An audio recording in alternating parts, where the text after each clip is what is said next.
Two peas Two in a peas and a bong. bong.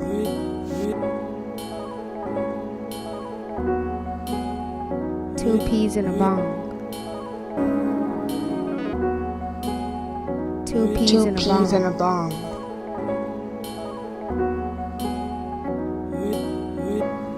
Two peas and a bong.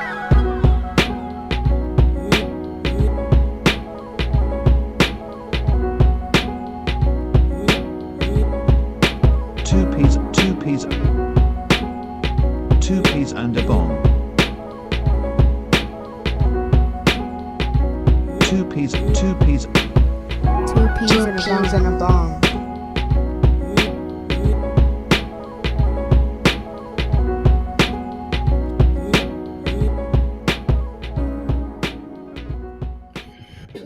All right, y'all. Two peas in a bong in the building again. It's your boy DP And it's your boy KP.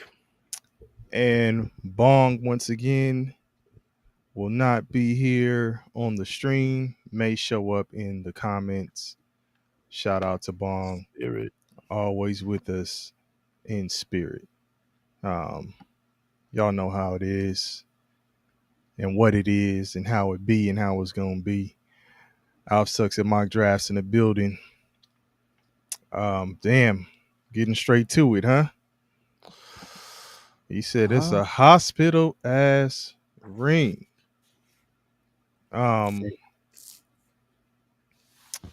sad, sad, sad to see Halliburton go down with the Achilles injury. Um, you knew this was a risk, right? You have the calf strain. We talked about it last game. KP, you asked me, did he look hampered at all? I said, not really. Looked like he was moving. I think you mentioned he had the herky jerky going on in the Yeah, last game. yeah. Didn't really look like he was bothered. But like we say, especially with the like an Achilles situation, you never can tell when something like that is about to happen. I mean, there's the warnings with the calf strain, right? Of course. But did you really expect that catastrophic of an injury to pop off? Um, Especially given how he performed in Game 6. I I thought did. he'd get through Game 7. I didn't. I'm actually perplexed right now because I'm trying to understand the. I guess I don't really know the severity of calf strains. I've heard of calf strains. I've never personally had a calf strain.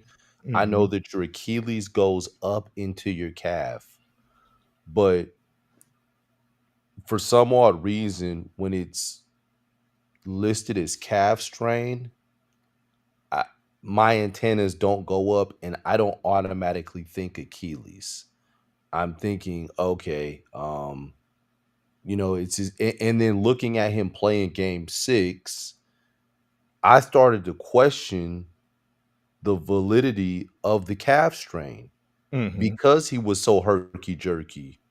Not, you know, I don't want to sound insensitive, and I hope I'm not coming off like that. It was just seeing him herky jerky and being all over the floor in Game 6, and then seeing how he started off in Game 7. You're like, oh man, this dude Tyrese Halliburton is about to go to work. You like, Hmm. oh yeah. And then when the play actually happened, I when it happened, I'm like, man, what the hell is Tyrese doing? He just he just threw the ball away. This is just my thoughts in real time. Hmm.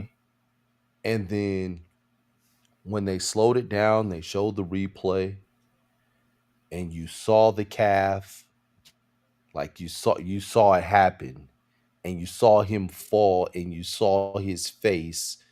And then I remember something that you said when you hurt yourself, when you ruptured your Achilles, you looked back because you thought that somebody kicked you or tripped you. Mm-hmm. And Tyrese Halliburton did the same thing. He gave the look back, and I was like, damn, it really was that serious. The calf strain, they were nicely putting it with the calf strain. And I think that's where the teams are that's where they're going wrong. You got to stop nicely putting calf strain, because calf strain, you know, I guess it leads people to believe that players are able to play. And I know Bong was one that was saying, You don't think they told him the real extent behind the scenes? You don't think they talked to Halliburton about it? Maybe to the public they softened it with calf strain, but you don't think, obviously because you're not trying to show your hand and all of that yeah, stuff, but I don't know, because he was so herky jerky in game 6. I don't know. Like, it wasn't like, so like the Bucks, they shut Giannis down. They're like, nah, nah, nah, nah, nah, nah. It's not happening. His calf is messed up. He was out for a while. KD in the playoffs, when he was going through his calf strain, he was out for a while. And then he came back and was cooking in the beginning. We like, God damn, KD could take a year off and come back and still cook people. yeah. But Halliburton never had that time off. So it just kind of leads me to wonder, like, did they share this information with him? Did they share the risks, or were they more so saying, it's going to be low risk? You got a calf strain. You get through these 2 games, and you'll be able to recover in the off season. That's just what I'm wondering, because of how nicely put they do the injury with the calf strain. Um, man, And I, we've got a lot of people that are saying stuff. I'm sorry, a lot of people that have been yeah, in the yeah, yeah, chat. yeah. Long And being like I say, one. Scotty Boy said Halliburton knew his ass wasn't supposed to play. I I think, like I say, I think they told him what the deal was, right? I think they told him, like, you run the risk of an Achilles tear, right? I mean, especially given the history, most recent in a situation like that where the stakes are high, Kevin Durant, right? Yeah. Um, so I think Halliburton did know, but I think it was softened for the public, right? Whether they didn't want to show Halliburton is truly hurt, we're gonna be without our guy. So they Mhm. don't say much, and then they take a gamble, game 6, it pays off. So they're like, shit, let's roll the dice again. Unfortunately, crapped out in this one, you know. Yeah. Um, and he knew because he started slapping the floor. Crazy thing. I was Oh man. slapping the floor too. Damn. I was punching the floor like, damn, because I knew it was, when I looked back and saw that it was nobody behind me, and Mhm. they was Max was there. Max could tell you, he was looking at me like, nigga, I didn't trip you. Then I was Yeah. like, fuck, like I know it's something. Um, but yeah, um, yeah, crazy, crazy. Hold on 1 second, y'all. 1 second. Bong. I'm trying to get Bong going through the Discord. Okay, hold on 1 second. Hold on 1 second. I'm gonna try to get you one right here. Hey y'all, we might have Bong live. Hold on 1 second, y'all. But engineer gave the Christian McCaffrey situation, Yeah. you know. Um They sent him out the country. Like, nah, look, man. like, Going to nah. go to Germany, get that illegal stuff that we not gonna test for, and it's gonna be out of your system by the time you recover. You just going to do that, Christian. All right. Wow. this dude right here. Okay, hold on 1 second, y'all. Well, I mean, technically it wasn't illegal because we don't know what the substances were. You know, they only test for known substances. Bong.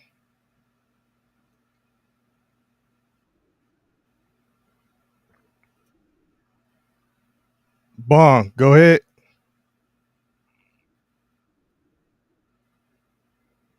I can hear you. Remember, you got to share the. I can hear you. Can you hear him, KP? Nah, you got to share Hold the. You got to share. I did. Okay. Hold on 1 second. Hold on 1 second. Hold on 1 second. Hold on 1 sec. Hold on 1 second, Bong. Yeah, Alf sucks. Is like I can't hear him. Yeah, we trying to get his Oh, okay. Bong's like he gonna hop on live with the camera off.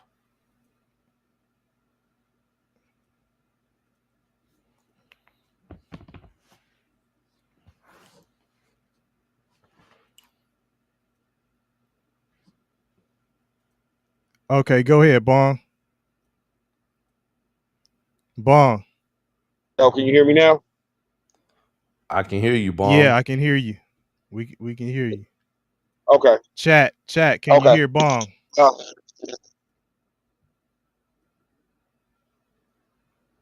Anyone in the Let's see if chat? the chat gives some thumbs up or give a Keep thumbs talking, up if you Bong. can hear him. Okay. Yo, Outlook says mic check, mic check. yeah, we got you. Yep. Okay, for sure. And I'll say what I'm saying for a minute now. You got to let history be your guide.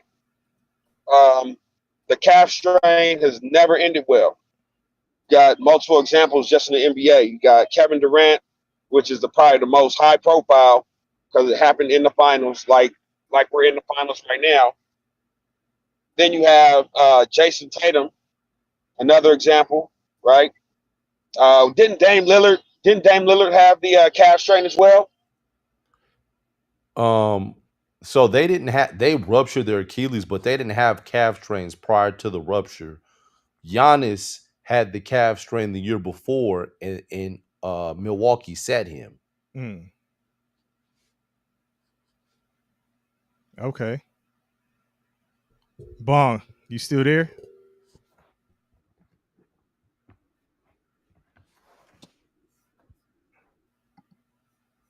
And I looked that up.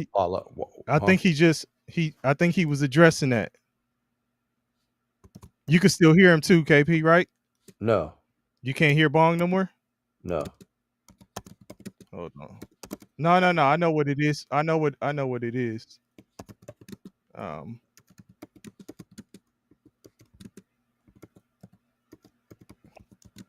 Okay. We should be able to hear you now. Oh, can you hear me? Yep, I hear you. Am I good? Yep. Mm-hmm. So I don't know what part of what I said you guys heard, but I was saying you have to let history be your guide, right? You have multiple instances where the calf strain became an Achilles tear.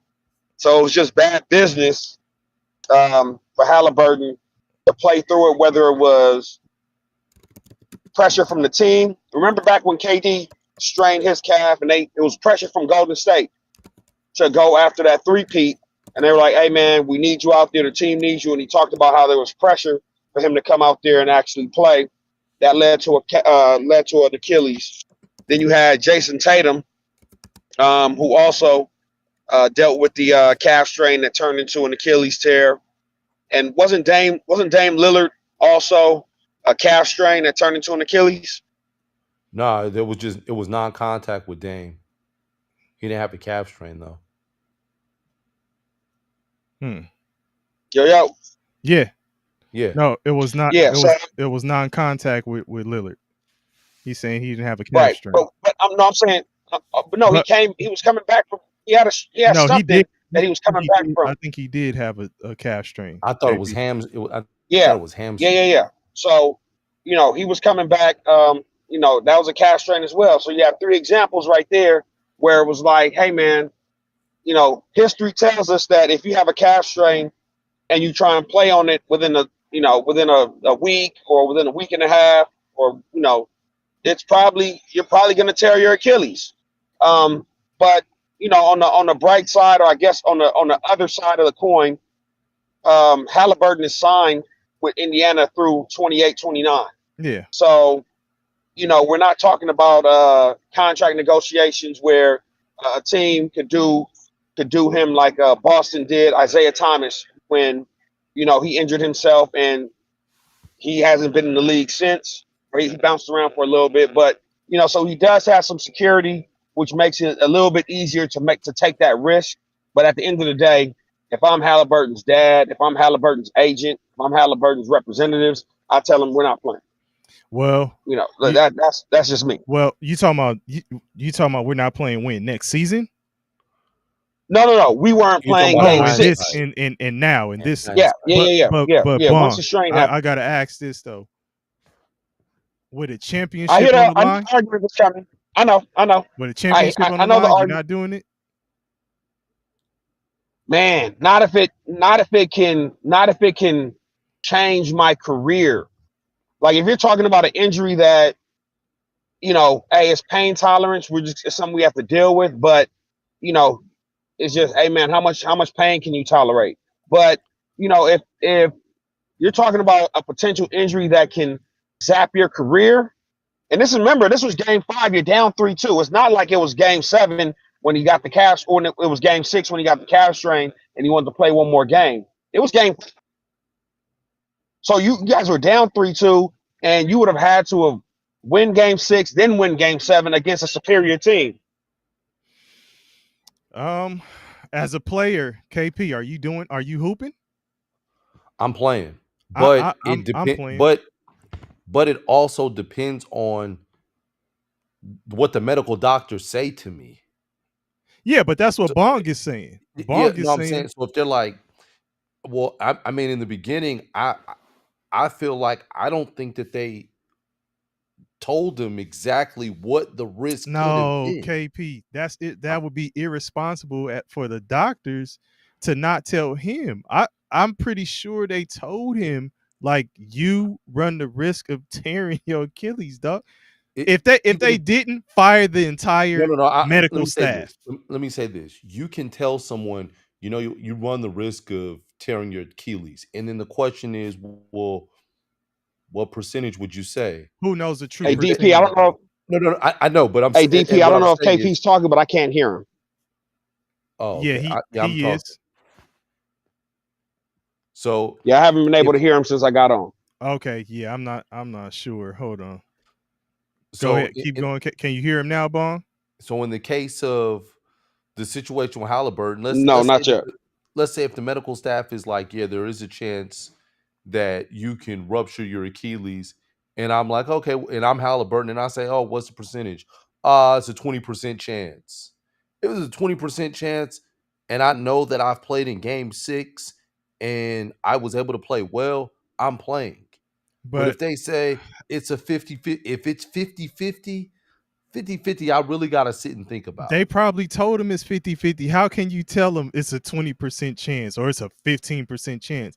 They can't really calculate that shit unless you clearly see, oh, here's a tear. You still don't know if it's going when it would fully rupture.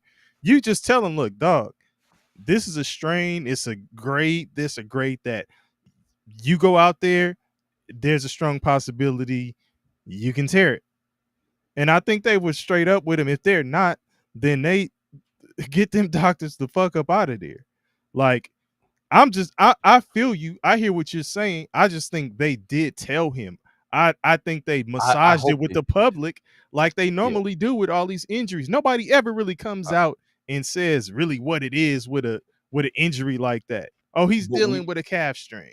But we know that NBA doctors have I don't want to say practice malpractice, but I'll say have been unethical, i.e. the Lakers when they had to fire their doctor behind Anthony Davis when that dude kept getting hurt and what the doctors were doing. So, to make it seem like the doctors can't do it it is a possibility. I just wonder how much was really disclosed. Um, And I know that's like And again, splitting hairs, I but can't we'll hear never know. KP DP, but I'll pose this question. hold on 1 second. Yeah. KP. Yeah. If you can pull up your Discord on your computer and log in as well, Bong can hear your audio. Okay, I'm gonna mute myself like Alf sucks.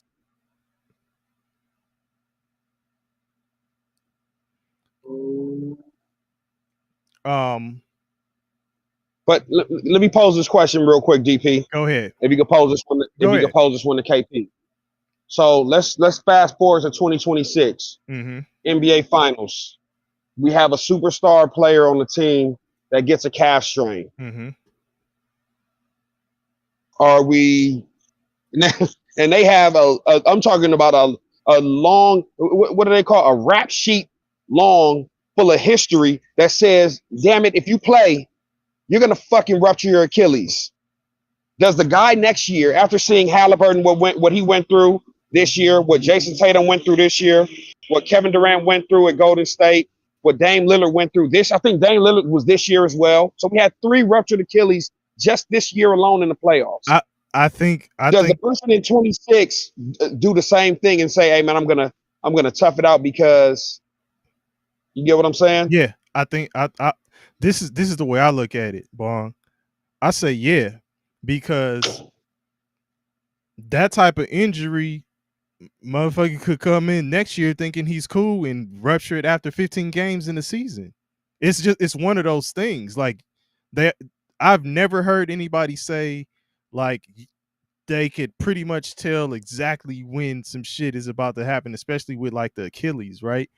I mean, there's some telltale signs, like you say, you got history and all of that kind of stuff. There's some indicators, but I mean, who's to say they'll make it back to the championship one, and then who's to say it won't happen next year anyway? Like, so let's say he would have sat out, didn't play, and then he come back and played, and then injured it early next season. Then he would have really been like, man, shit, I should have just hooped in the motherfucking championship.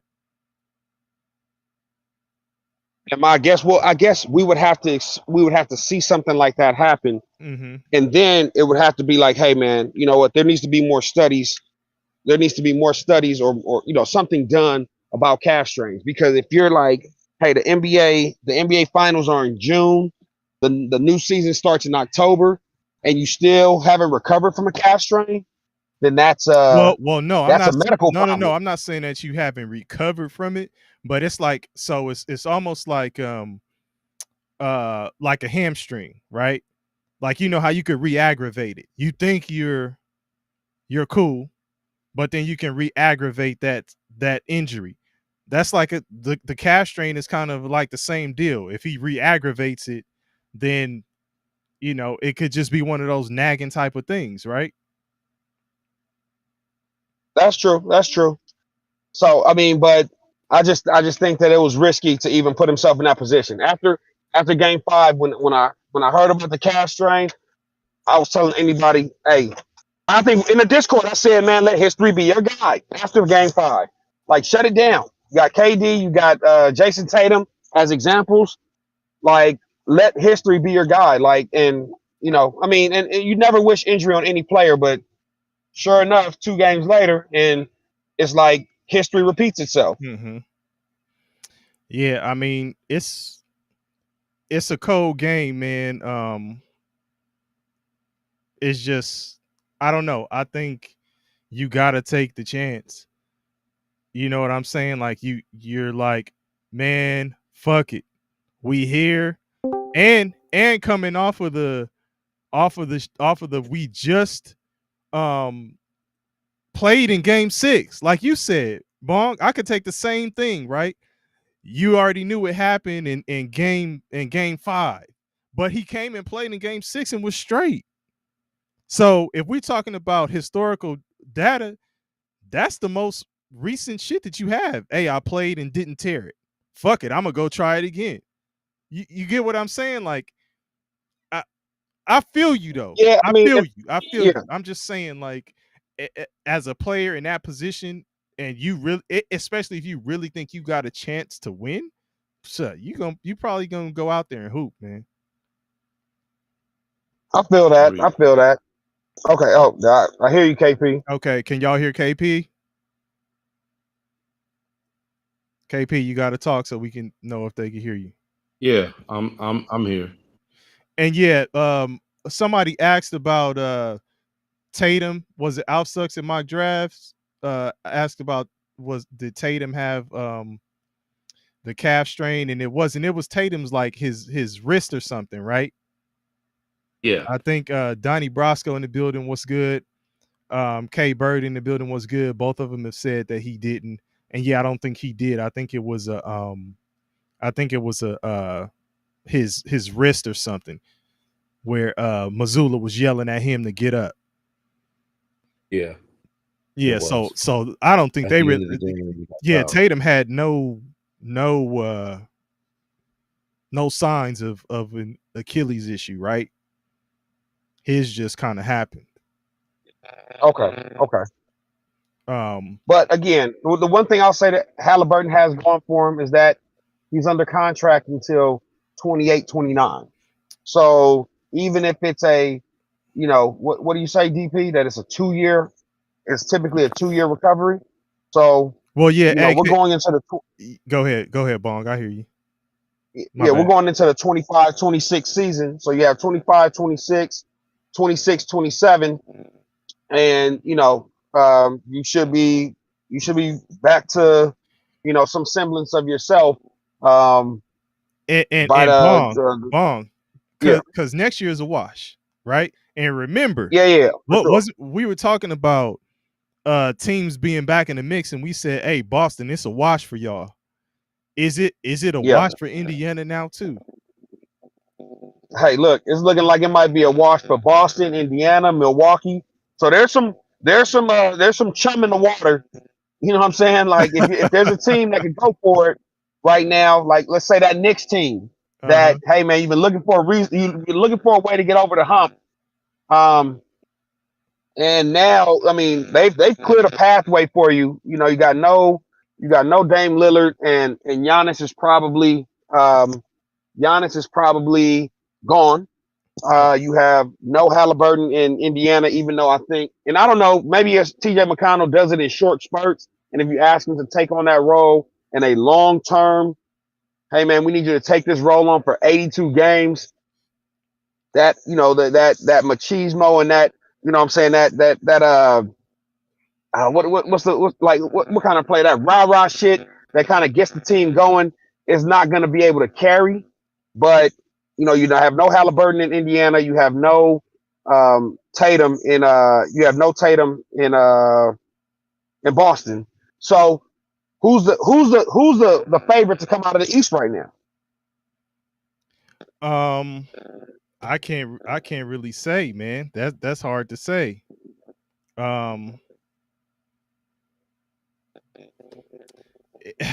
Because we are, if we're talking about health, who's the healthiest? Maybe a Philly at full strength would be. They don't have anybody who's completely out the game right now, right? So if they come back Right. with their players, I would say Philly probably right now Okay. out of the pack. Let me address the chat, Bong, because everybody's listen, y'all. Hey, I ruptured my Achilles because they're like, there's no such thing as an Achilles tear. It's a rupture, and a couple people said that. I see you, Donnie Brasco, K Bird. There is a tear. You can't tear your Achilles, and yes, Tatum ruptured his. I ruptured mine. So I know there's a difference between a rupture and a slight tear or a tear of an Achilles. But I mean, I'm just saying torn. Both of them are actually a tear, but a rupture is just a full on tear. Like it just, it ruptures. So, but yes, there can be a tear and then there's a rupture. So I see the chat. I wanted to just throw that out there because there's some back and forth about it. So, but yeah, Bong, I would say I would say Philly. I would say You Philly. don't give New York. You don't give New Uh, York the. at full strength. Mm, Well, right now we don't know if probably New I would York. say right now New York is the slight favorite. I Yeah. mean, they don't have a coach, but with Philly, Embiid can't. He's not playing in back to backs, and we got to see them healthy. Yeah. Yeah. No. I feel you.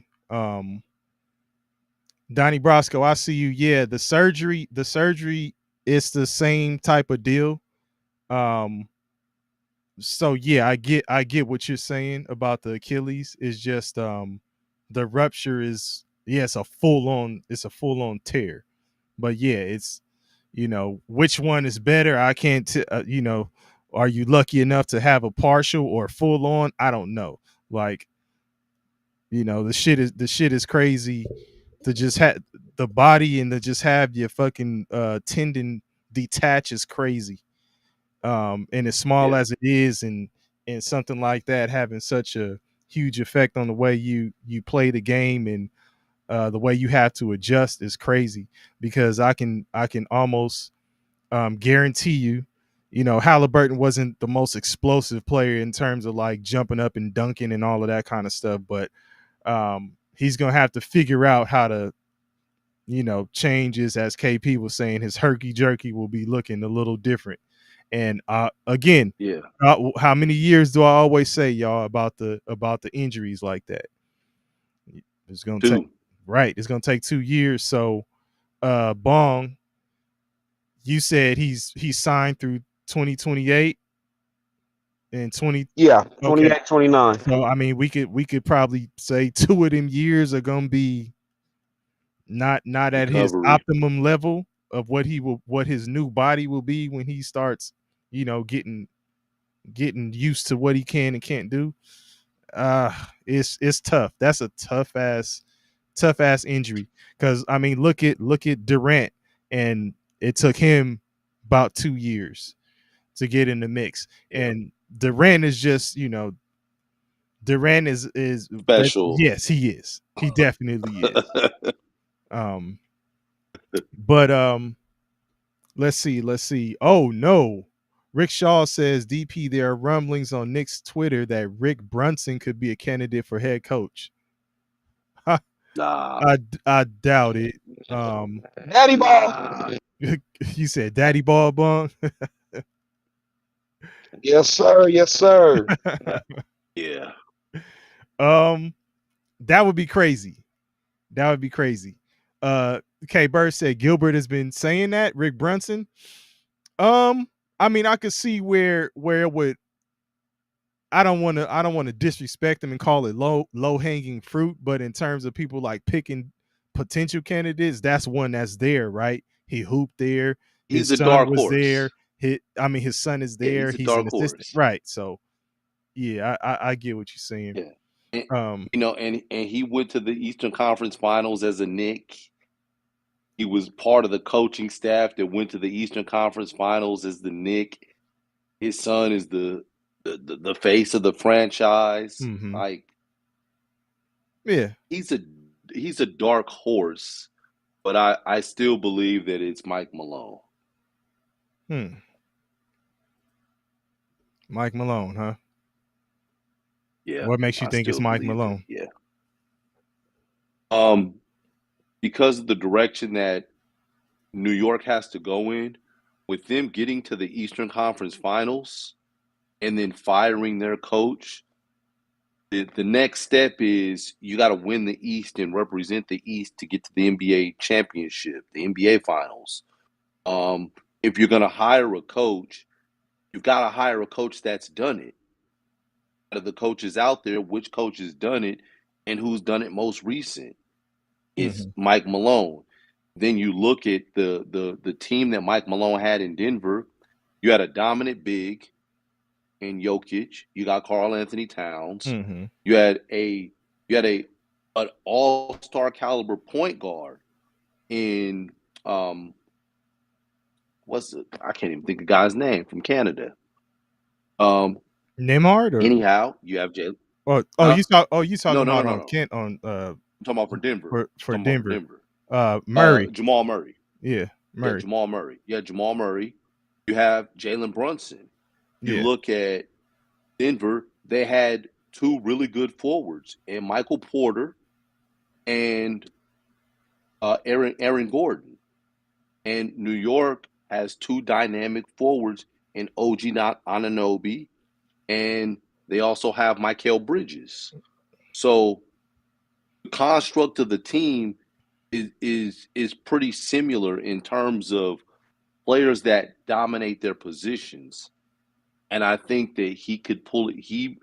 I look at him as a candidate that would be able to pull it together to do it.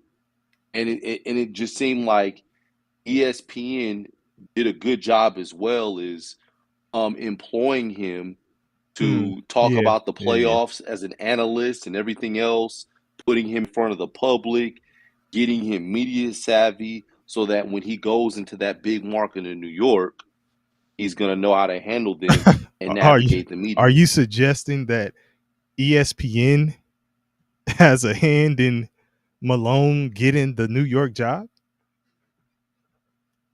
No, what I'm saying is that You said they did a good ESPN. job of No. I'm gonna say they when he was on ESPN as an analyst, ESPN was helping him restore his image okay. because of the way that he went out in Denver. So I'll say it like that. But Okay. as he was on ESPN, it was also helping him show his media savvy to everybody. But that was to restore his image so Okay. that he could get another NBA job. That still sounds like you're saying ESPN is helping Has a hand? Malone. Yeah, has a hand in helping Malone Yeah. get another Oh yeah, coaching they're job. gonna yeah. Oh no, yeah, they are. They were. Yeah. Okay. Um Yeah. I see Rick Shaw said Mark Jackson will not be the coach of the Knicks because of his history of homophobia. I know. Which was unfortunate Yeah, I because he didn't even go in on it like that, like the way that the masses is making it seem. and I mean some people have turned the corner on that too because Tim Hardaway had an issue as well, and he's done some work with the NBA since. Obviously not in the capacity of a head coach. So yeah, this would be definitely something different. Mark Jackson trying to be the if he were trying to be the head coach of an NBA franchise, let alone one of the biggest ones, one of the biggest markets in New York.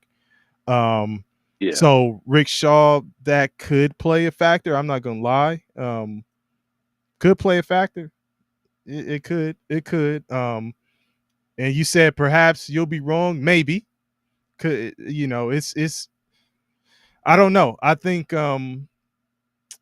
KP, you had said something last time about possibly the game not moving past Mark Jackson, but him just kind of being away from it for too long to really connect with the way the players are now, the game is played now. I mean, you don't think he would be able to adapt? Because I don't want to put, you know, words in your mouth, pause or rephrase Yeah. whatever you were saying, but I think you kind of alluded to that, right? I did. It just the last year he coached was the year before the Golden State Warriors won. I want to say that was like 2013 or 2014. It was like 2013 or Mm-hmm. 2014. So he's been out the game for 11 years. And it's just so much has changed within the game within that 11 years. Some of the different nuances that they're just doing. And if he were a part of the game as an assistant coach, it's a little easier to transition back into a head coaching role. Mm-hmm. But to have a gap of 11 seasons of employment, it just makes it really, really difficult. Like you look at Jeff Van Gundy. Jeff Van Gundy had been out of the game for quite some time. Mm-hmm. And what he ended up doing was he ended up getting a job as an assistant with the Clippers. Mm-hmm. And just my thought, he's going to work with the Clippers for a couple years. And we'll see Jeff Van Gundy probably get another head coaching opportunity. Okay. Because he's already had that head coaching experience. He just has to get his feet back in and familiarize himself with this new age of NBA. Okay, so then question then, what's the deal with Stan Van And Gundy? Is he just too I far think removed because he was put in a position of an analyst as well with ESPN, and he's been I around the think he's too game. far removed. Okay. I think he's too far removed. And Stan, it's unfortunate, but Pat Riley got that championship. Stan Van Gundy didn't get it. So when you look at his resume, what achievements does Stan Van Gundy really have? Like, was he ever elite as a coach? He, respected is one thing, but was he elite? Like at one point, Jeff Van Gundy was on an elite level with what he was doing with the New York Knicks. They were competing for I want to say he was the coach in the 99-2000 season when they made it. Well, excuse me, the 98-99 shortened season when they made it to the championship. I Okay. believe he was the head coach. Okay. So, I mean, with that, you can actually say that Van Gundy made it to the championship as an NBA head coach. He's got an Eastern Conference title. Now, it's not the pinnacle. It is something. And DP, I'm about to log back in Mm-hmm. to the other one so Mhm. that I can be visual. Okay. So give me about 30 seconds. Okay. And I saw I saw Chris talking about Van Gundy holding on the Zoe's leg, Lonzo Mourning's leg. Have y'all seen it's on Vice, the Vice Sports, the channel Vice, where they have this series called Grudges? I think I mentioned this last time, and they talk about different things in sports, in different grudges in sports and shit. And that was one of them. It was the Knicks and Miami, and they were talking about, or they had that scene where Van Gundy was holding on to for dear life. yeah. Oh man, was to Alonzo Mourning. Yeah. Oh man. Bong, are you Yo, on? my bad. Yes, sir. I'm good. Can you hear me? Can you guys hear Bong at all? Can you hear me? Can you hear me? Yeah. Mm-hmm. Chat, can you guys hear Bong? Let us know. We got a lot of moving parts going on, trying to make it work today. Trying to build it. We trying to build the plane as we fly, man. It's all good. We gonna work it out, man. I was Okay, just they can hear you, had to tap in, man. I haven't been on the show in a couple episodes, man. So definitely after Game 7 and with a few of the things that's going on that happened in the NBA today, definitely want to be on to say something, But yeah, let's carry on. One thing that I saw earlier too, that I thought was interesting. I didn't want to move too far away. It was K Bird said 2026 is wide open. I can confidently say OKC will not repeat. You agree with that, KP? I don't think it's wide open. I think it's open. for a few teams, barring what happens in the next couple weeks. The Lakers need a big, right? The Clippers have to decide if they're signing James Harden. Which they probably will. They should. Yeah, they should. Denver has to come back healthy. Like they were falling apart. I mean, shit. Everything you saying speaks to shit being wide open. No. I mean, but those are the elite teams. There are some teams that just don't have a chance. Right, So but what does that mean? They still. No, I'm not going to say. I'm not saying it's wide open. I'm saying there's probably 4 to 5 teams from the West, and I'm going to say 2 from the East. I hear you. Most times when people say wide open, I don't think they're really considering the teams like fucking the Wizards or whatever they go by now. Like, motherfuckers ain't thinking they gonna really have a shot. Like, but as far as like the normal or the regulars, I would say, who are normally in contention. Yeah, I think I agree with you. Like, it's a lot of stuff that has to happen. Trade wise, draft wise, what happens in the draft.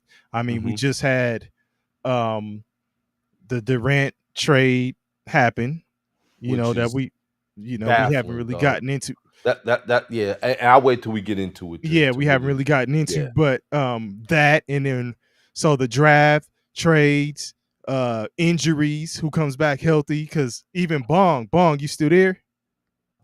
Yeah, I'm here. Yeah, Bong. I had to circle back and say I was tripping when I just said Philly, because when you said New York, that's on point. And then KP followed up and said, yeah, New York would be the front runner in the East. But Philadelphia, I was saying that because I'm just thinking of what could be, right? Because you're always thinking about potential. What could be with Philadelphia is crazy, especially with Tyrese Maxey and his maturation and how he's hooping right now. He's actually the man, seemingly, for Philly, right? Like, I mean, most consistent, getting busy, going crazy, you know. Availability. There you go. Availability. Your best ability is availability. Man, he's the only one that suits up. Man, shit. And you would think Paul George going over there, right, would be something that could kind of put them over the top, or at least bring them back to the point to where they're competing to get to the finals. But I mean, again, it seems like Paul George is semi-retired, man. He's just cashing checks at this point, man. Getting ready to deep dive into the podcast and the streaming world. He's podcast P. Podcast P, man. Podcast P, bro. He went from playoff P to podcast P. To podcast P. He never recovered from the bubble, man. When they was called. Hey, watch your mouth. Watch your mouth, man. Hey, Bong. Just keep it in the box. Hey, Bong. Yeah. Hey, real quick, talking about these teams, Alf Sucks and Mock Draft said, if we're talking about the Thunder and Pacers, so a couple people have said they don't. Well, specifically, K Bird said he don't see the Thunder repeating. I actually agree with him. Now I agree as well. Now, Alf Sucks and Mock Draft said the Thunder should make a move for Cam Johnson. If they had a wing who could hit a 3 consistently, they would have won 5 titles, or they would have won the title in 5. Sorry, they would have won it in 5 games. Man, so who do they get rid of? Go ahead, I'm sorry. Who do they get rid of for Cam Johnson? That's what I would want to hear. Who they're talking about getting rid of for Cam Johnson? I don't know. Yeah, they need somebody else besides SGA that can play in the half court, because it seems like if they're not in transition, that the offense is literally SGA or bust, and or you know, and if not SGA, everybody else is relying on the 3. I saw Chet Holmgren dunk today twice. I was impressed. I've been asking I've been asking for that. I was thoroughly impressed. Chet actually dunked the ball twice, man. I was, Vlade, man, he was never gonna beat the allegations, man. The finger roll, you know what I'm saying? Layups at the basket, 7 foot. It just doesn't make sense. But he was a little bit more aggressive today, probably because they smelled the blood, especially after Halliburton went down. And it was funny because I don't think we really discussed the actual We the haven't. I know We haven't talked yeah, about we the haven't game. really talked about Game Yeah, we haven't. 7, Yeah. but it was funny because when Halliburton went down, they didn't really run away with it. Indiana kind of, you know, they stuck around for a little bit. It wasn't until that third quarter I think they started, a few threes fell. Once they went up 9, I don't think they ever looked back. They kind of, they held on to that lead going forward. But Indiana still had a puncher's chance. Yeah. They were up 1 at the half. I think OKC really relies on the 3-pointer way too much. Just more, and again, from what I see, and I won't lie and say I watched OKC game. Bong, you going in and out. Uh, Finisher at the basket, but when they get in the half court, it's just SGA or bust, and that's a weird dynamic, very weird because he had an off game today. Jalen Williams kind of gets Jalen busy Williams, in the half yeah, court. he be getting busy in the half court. Yeah. From time to time, but it's still, hey man, we're gonna swing, SGA, do your thing. And again, I think SGA's bad shooting performance today was offset by Indiana's turnovers. So, that kind of helped even things out. And again, I don't want to put too much on Halliburton's absence because what was he averaging this for this series? Like 16, 17 points, maybe 8, 9 assists. So I'm not sure exactly, but you said you don't want to put too much on it.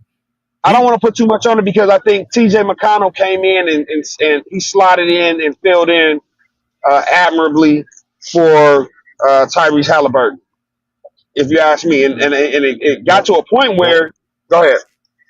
The problem with what TJ McConnell did, though, TJ McConnell also had 7 turnovers. So as good as he was offensively and him being the only offense at one point in the third quarter, he had 7 turnovers. And then the rest of the team fell asleep, man. Hey, Bong, engineer asked if you in the helicopter, dog. I'm in a car. Yeah, I'm on the road, man. I'm on the road. That's the freeway you hear in the background, man. I'm on the road, man. That's why I'm trying to mute out whenever I'm not talking. But bear with me. Then you look at the rest of the squad. Like there was a point in the game where McConnell scored 12 straight points, and it went from 6:55 in the third quarter to 7 minutes and 29 seconds in the fourth quarter that nobody else on the Indiana Pacers scored. That's almost 12 minutes. That's almost a full quarter of nobody scoring on the road in a game 7. You're not going to win a game like that. Nah. I mean, they put up a good effort, but was it a situation where the team started to be dependent on TJ McConnell? Like, what happened? That was part of it, but they had 8 turnovers in the third quarter alone. They just were turning the ball over too much. They weren't. They like. That's the importance of having a point guard is to put everybody in their positions, right, to where they're not doing too much. And you just had. And they did not. They didn't. Well, shit. Deal World just said what I was about to say. Siakam wasn't getting shit going. Like they didn't go to Siakam. You had as good as Mathurin was down the stretch when it was trying to make a push. Down the stretch, Mathurin did a lot of. Mathurin was scoring buckets with like 30 seconds left. Hey, Mathurin, man, sit your I'm ass just, down. no, in the fourth quarter he was playing hard, but I mean, prior to that he did a lot of silly stuff, man. Neesmith went missing. Yeah.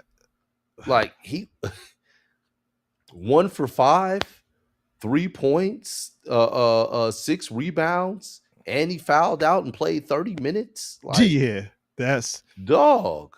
yeah. Miles Turner, 2 for 4, 6 points, 4 rebounds in 23 minutes. You know what though, man? Shit like that, like a big shift like that injury could work one or two ways, right? And it seemed like it started working until they went back there and saw Halliburton crying and shit, probably. And then it was, and then they came out in the second half, and it was just it was a downer. Yeah, it was a downer, and it was a wrap from that point on, man. McConnell was hooping. I don't want to throw no kind of shade on McConnell's name, nothing like that. McConnell was hooping. It's just you go away from like a Siakam, who you definitely need involved. Nembhard, you gotta start doing more. Like I thought Nembhard was good. We don't need you to be just good. No. We need you to be the Nembhard in the Canadian basketball practices. That's probably, you know, cooking SGA and some other dudes. You know, y'all going back and forth. We need that Nembhard to come hoop.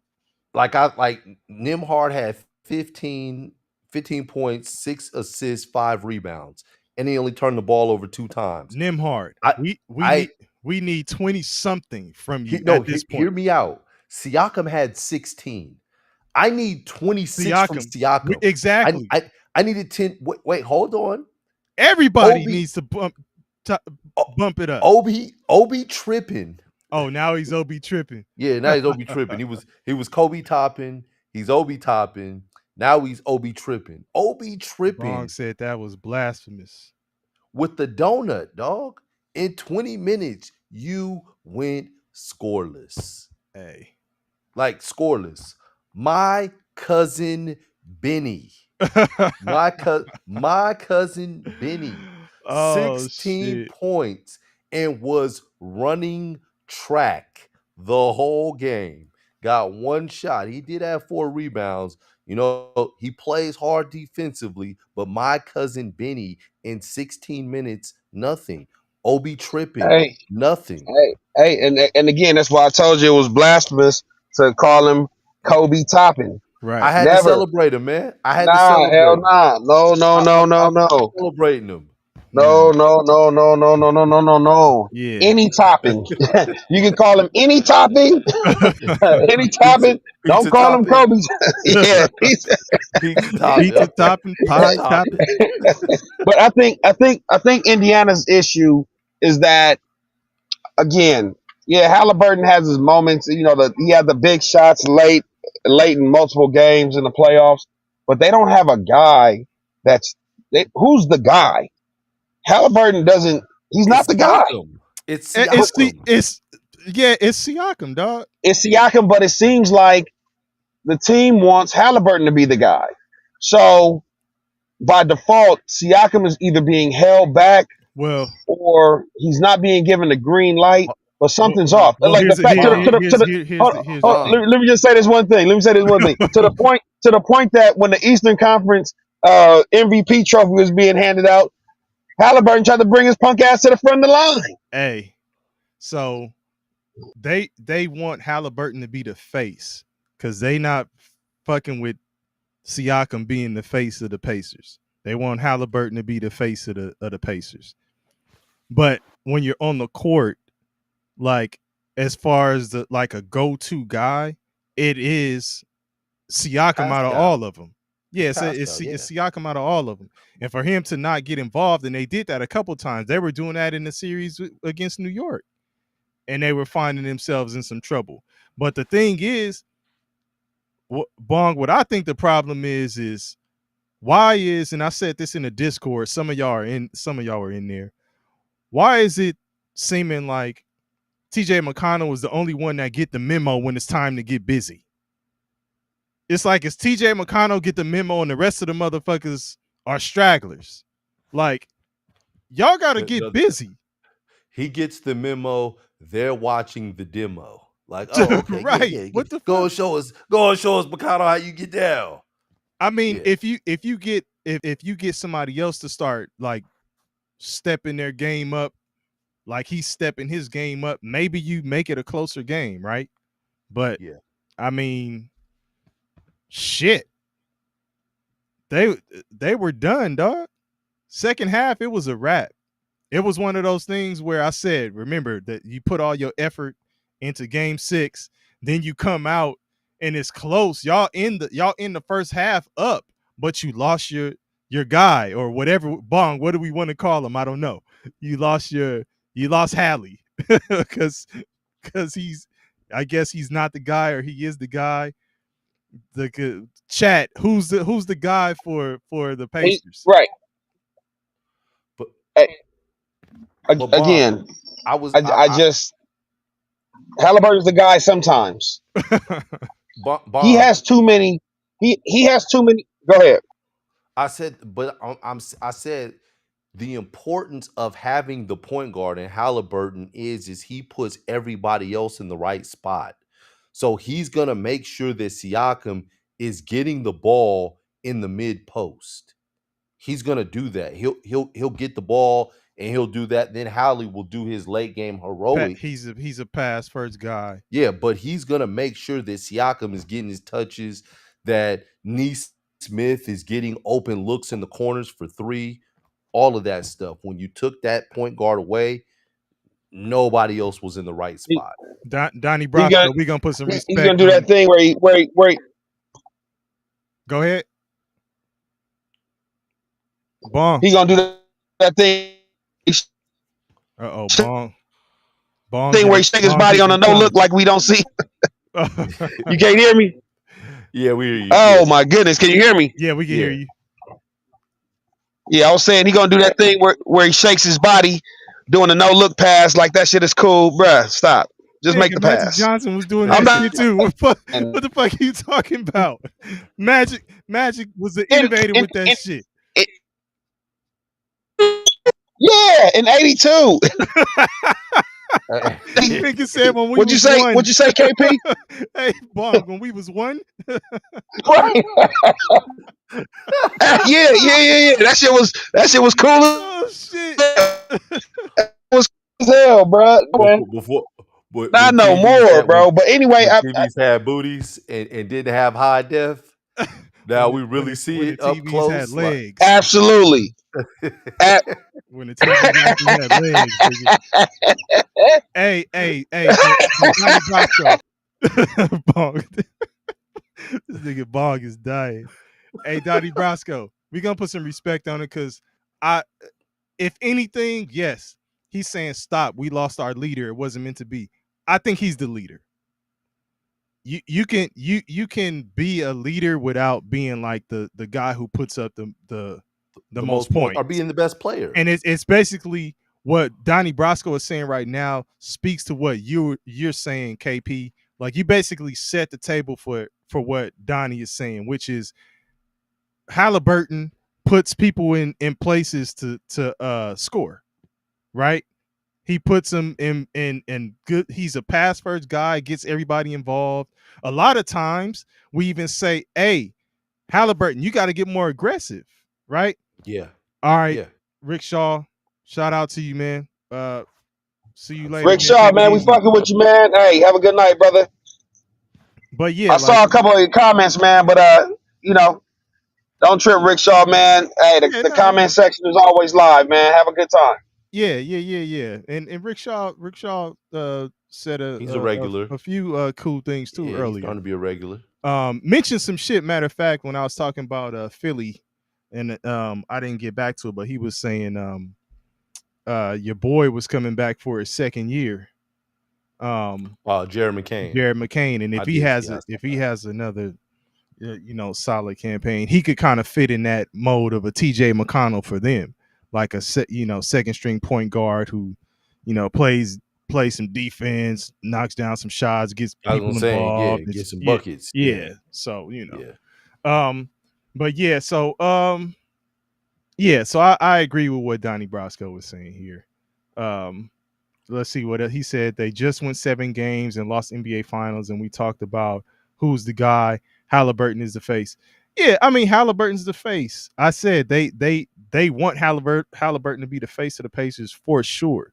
But if you, Donnie Brasco, it's your squad, right? So I'm gonna ask you, X's and O's or just execution wise, you need a bucket.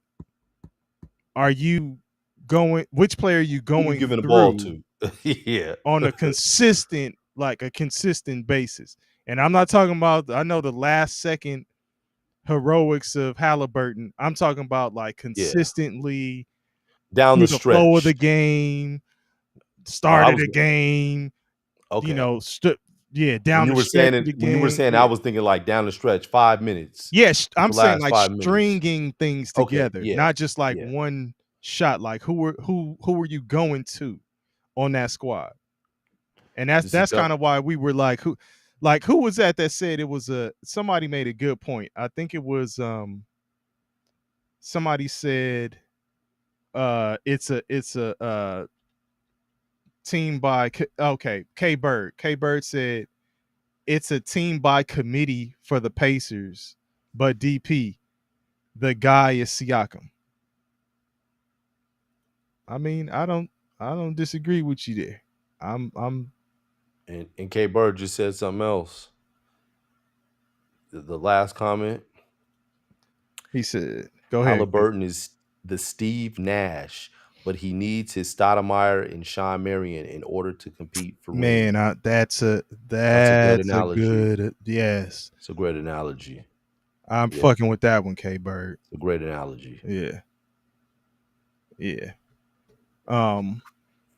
Because you take Nash away from the Suns with Marion and Stoudemire, and it don't look the same. Like you still got the horses that can get up and down, the thoroughbreds that get up and down, but it's like, nah, it's not looking right, man. The spacing is off. They're not getting the same dunks, the lobs, Yeah. the screen and roll. It ain't the same. Yeah. Hey, Bong, you there? Go ahead, D. Hey, Bong. Scotty Boy said you must have bet on the Pacers. It sound like you at the Mickey D's parking lot tonight. I bet a couple dollars on them bums. No. I'm messing with you, man. I thought OKC was going to do it the whole time, but they made it harder than it had to be. And maybe for revenue purposes, taking it to Game 7 made more sense, but they made this entire playoff run much harder than it had to be for them to be as good as they were. And the Mickey D shutting the Wi-Fi off on your ass now.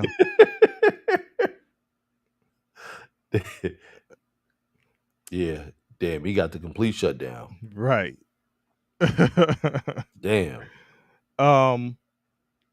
So no, I mean, I'm good. I'm good. Okay. Man, we haven't even really talked about Oklahoma City, who are the champions. That's how crazy this NBA Finals is. Yeah, let's get to it. Is that we've been talking for an hour and haven't went over them. Shai Gilgeous-Alexander, 28 points, I believe, and 29 points, 12 assists. 8 for 27 from the field. Yuck. 8 for 27. J-Dub, 7 for 20. Aesthetically, it didn't look good in terms of all the missed shots.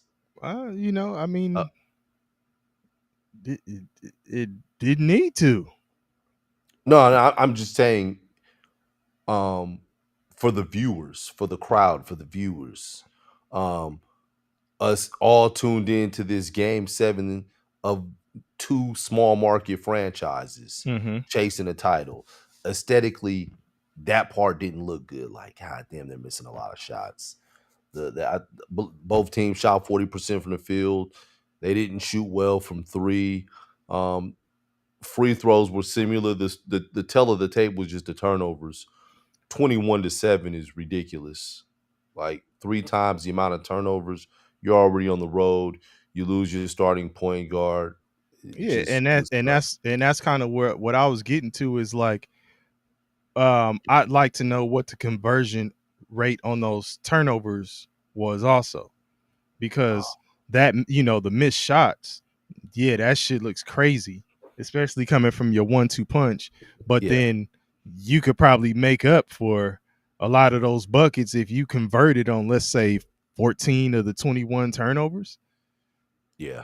Like, I mean, and we talk about at least 28 points right there, if that's the case. But you had Dort shooting threes and shit again. Listen, Dort with the rainbow shots. Motherfucker Dort said put some respect on his name, but he was some of them. He was airballing and shit late though. But Yeah, I mean, man. when you got dudes hitting threes here and there and turnovers and all that stuff, it kind of masks what you talking about, KP. Like, look, man, that dude shot 22% from 3. He was 2 for 9. hey, hey, That sound like Shaq. I hit them when they count. we celebrating right. the 22%, man. Hey, I ain't celebrating that shit.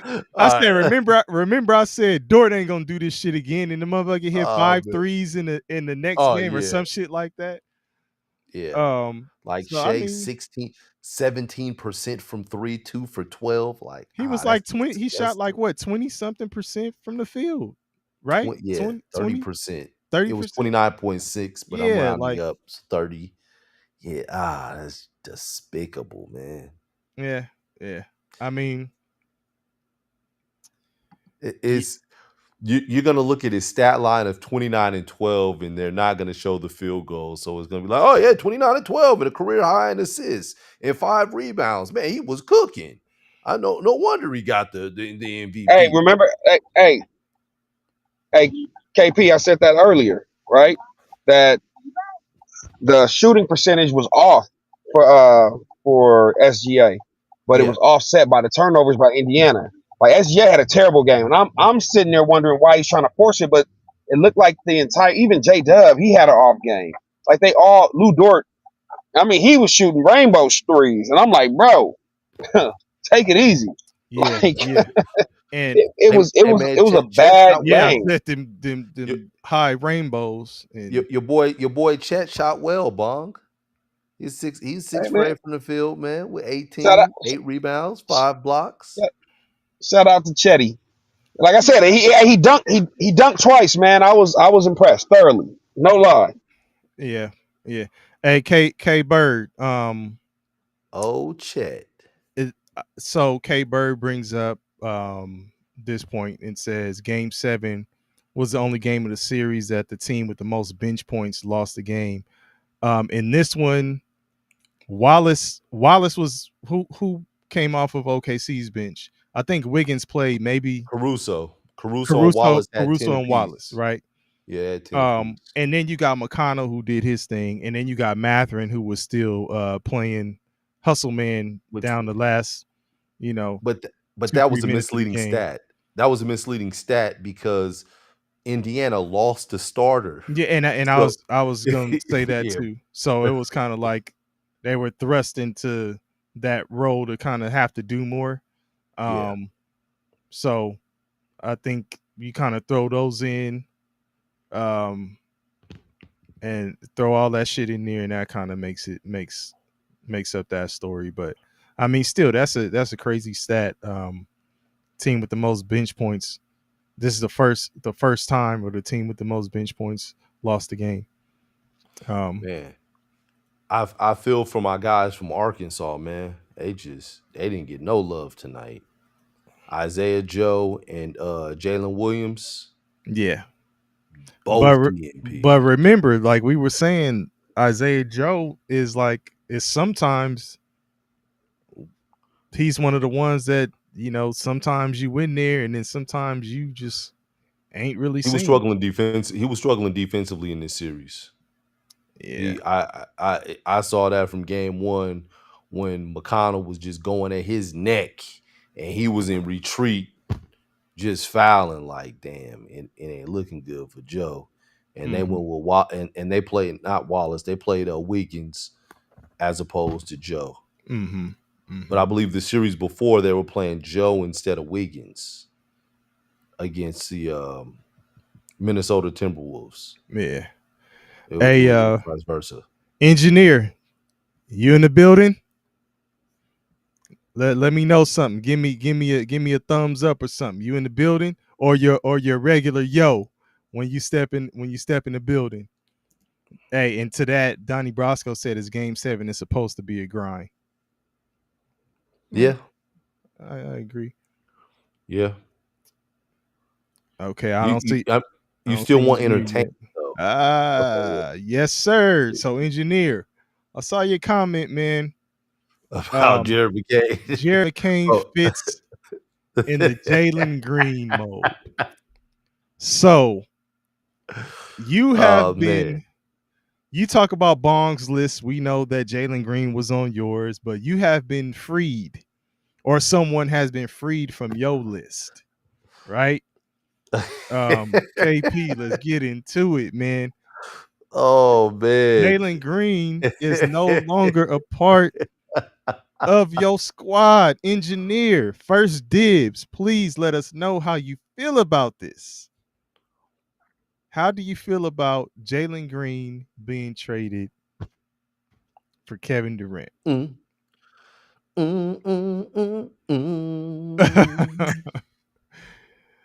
Dylan Brooks is out of there, right? Dylan Brooks, and what was it? Five. Was it 5 or was it 4? Oh, 5 second rounders. Yeah, okay, 5 yeah. second rounders. They got a first round pick this year too, though. He said, "I'm having a post workout meal, thanking God for this wonderful life."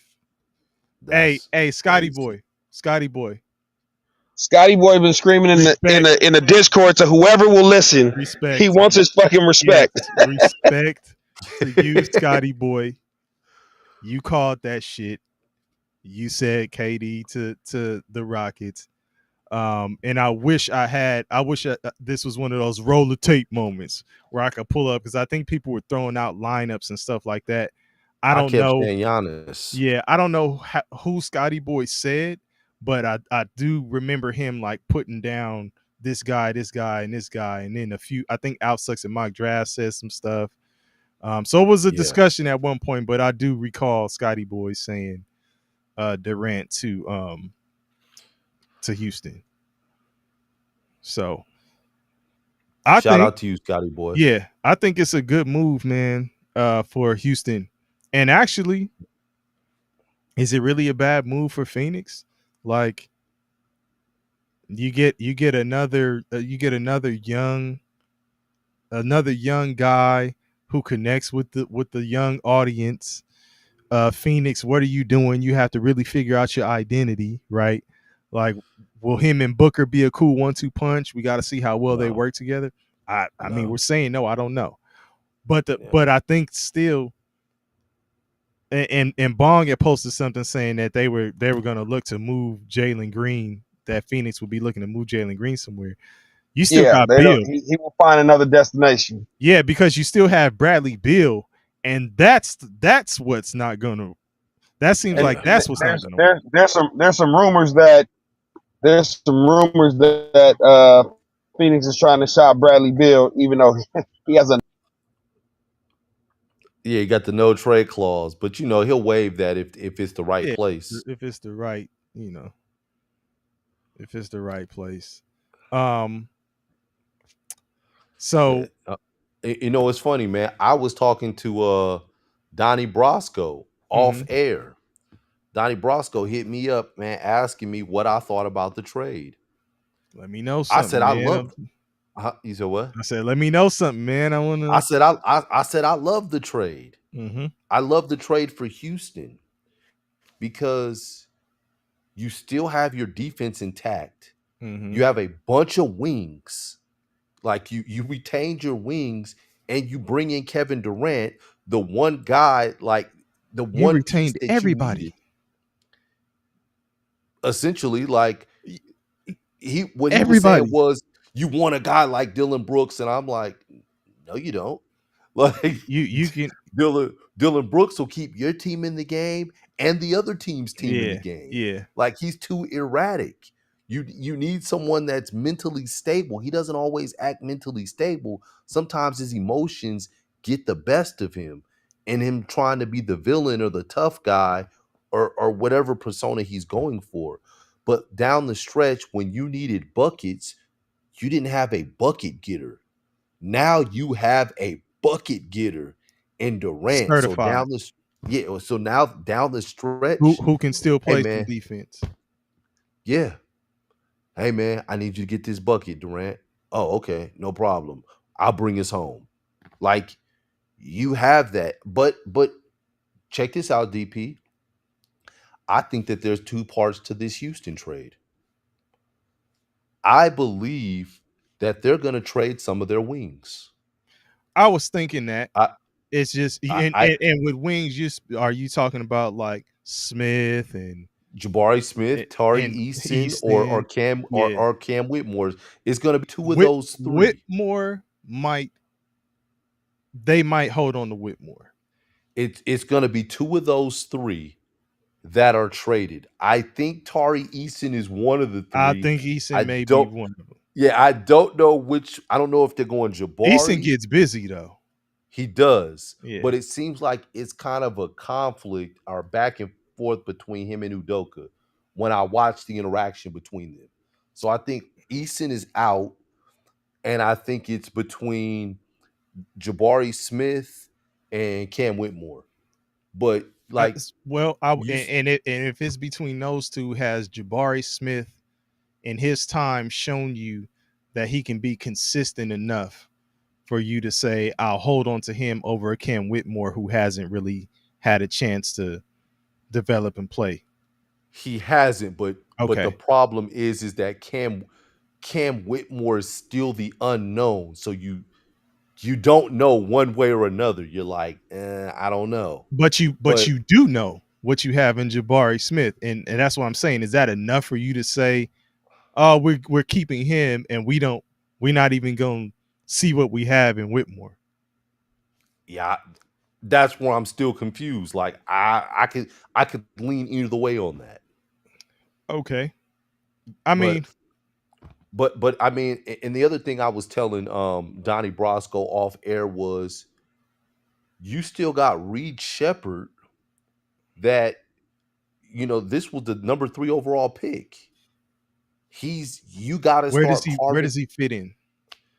you gotta start carving out some minutes, some spot minutes, like, hey man, we'll put you on the floor with like a tall wings lineup. So you got Amon Thompson, you got Durant, and then you run your two bigs, and then you run Reed Shepard. So is Thompson running the PG? Yeah, at that point, Okay, you run Thompson at the PG, or you run Reed at the PG. that because that's what I was gonna ask. Like, Yeah, you kind of you do a trade off. Like it may be Thompson, it may be Reed, but you're doing that for wasn't he spot getting busy minutes. in the summer league? Didn't he Reed play Shepard, yeah? in the beginning, he was. Yeah, in Okay, the beginning, in the first game, and then he had a couple bad shooting games.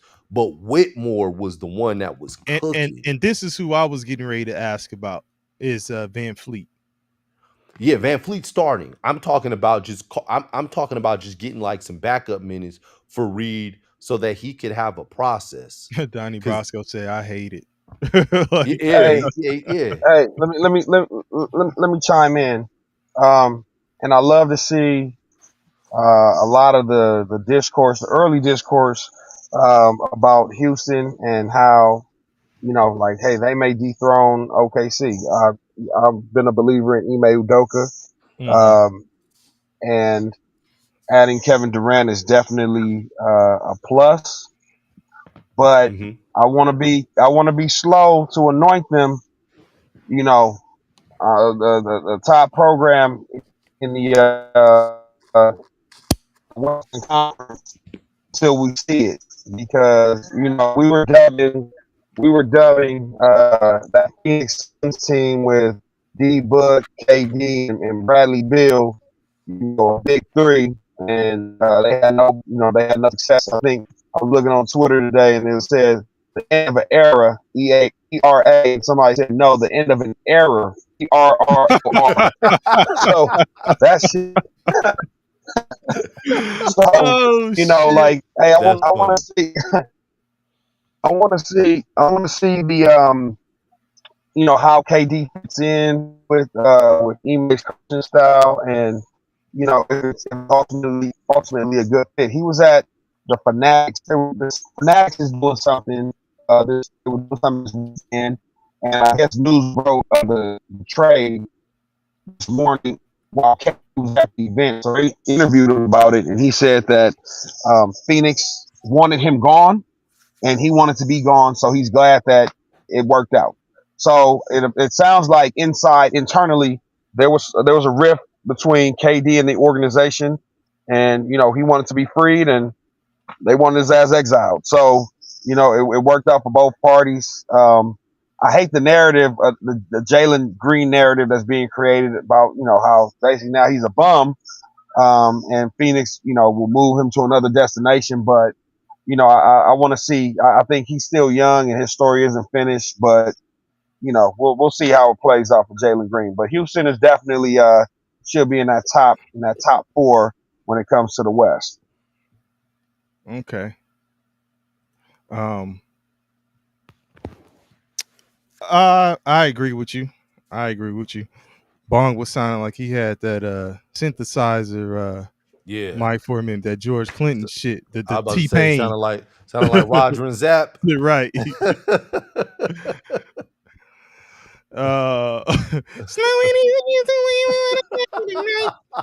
um nah, but I agree with you, Bong, for I, sure. I won't. I won't get you started, engineer. I know. I know it's you know I know it's a soft spot for you. So I won't get you going. I agree with you though, Bong. Like I wouldn't be so quick to say all shit like this trade makes Houston the championship team. Like, nah, I gotta see how it works first. I gotta see how they what lineup they throw out. Like KP a minute ago, you were talking about a lot of shit has to happen to see what team is what and who's gonna Yeah. be the top, the Yeah. cream of the crop at this point. I think Houston has a chance given who's on the roster right now for sure. Essentially the trade, the way I looked at it is like it's really just a swap for Jalen Green and Kevin Durant. And I'm taking that. I'm taking who is not taking Kevin Durant over Jalen Green right now. And for the next 2 to 3 years, I would say.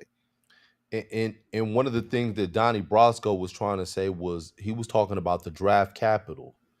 And me right now, I'm not putting too much stock in the draft capital in That's the terms move, of, man. oh man, I gotta have these draft picks, man. We gotta hold on to these draft Listen, picks, man, because why it's why do you think you see people putting like 5, 4, 6 picks together for a yeah, trade to happen? Like it, nobody it, gives it a fuck about those picks until it's because time to give a fuck about the pick.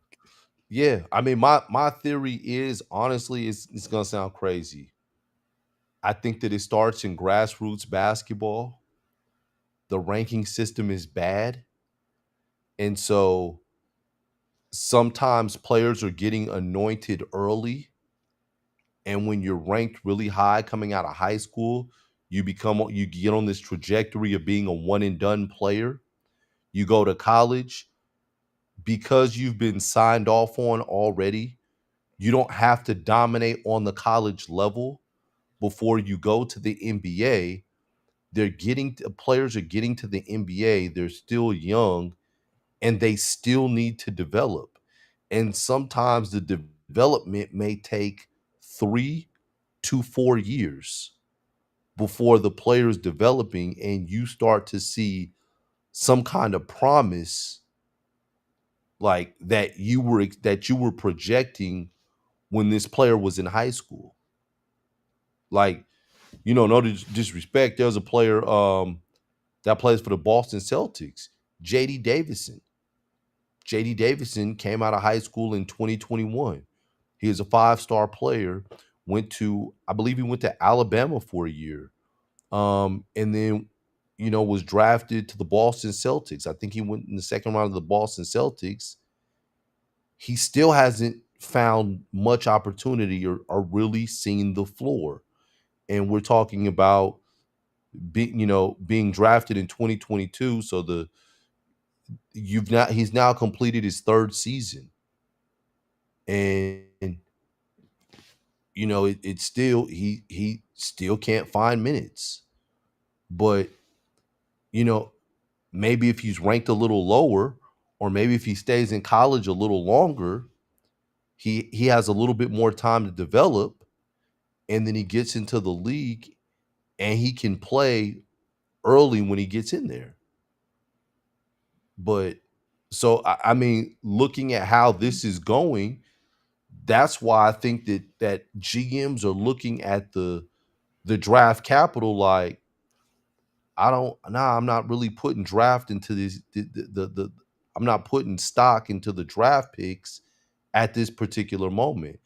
There's a couple can't miss guys, but I don't think there's that many can't miss guys in the draft. It's like I said in the Discord, man.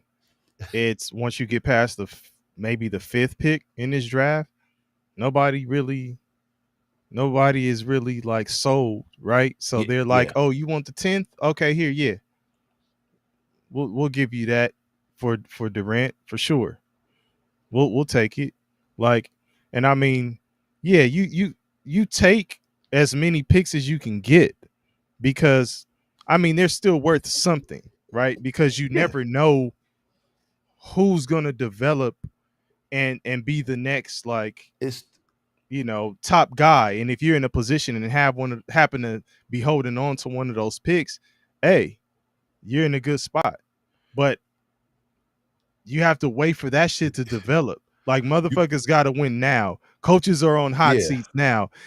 Somebody in the chat, I'm not saying Ime Udoka's in the hot seat, but I think it was Scotty Boy who said that was the telltale sign when Udoka got the extension that something big was coming next. And here you have this trade for Durant is now here, right? So it's a win now culture. So those picks, you could bank them, but what do they really mean right now? It's like one more thing. It's like the time value of money, dog. Like $1 today is worth more than, this shit you talking about in the future. Yeah, it's my money and I want it now. It's like, yeah, where's the bread now? What we doing right now? Like, I'm hungry today. I need to eat right now. And that's the mode Houston is in. Like, let's make these moves. And I was gonna say, with the draft capital, they're like the Willy Wonka golden tickets. You got a chance to get the factory, but it's more people that aren't going to get the factory because they're going to F up once they get inside. It was 5 golden tickets. 4 of them children effed up. Mm-hmm.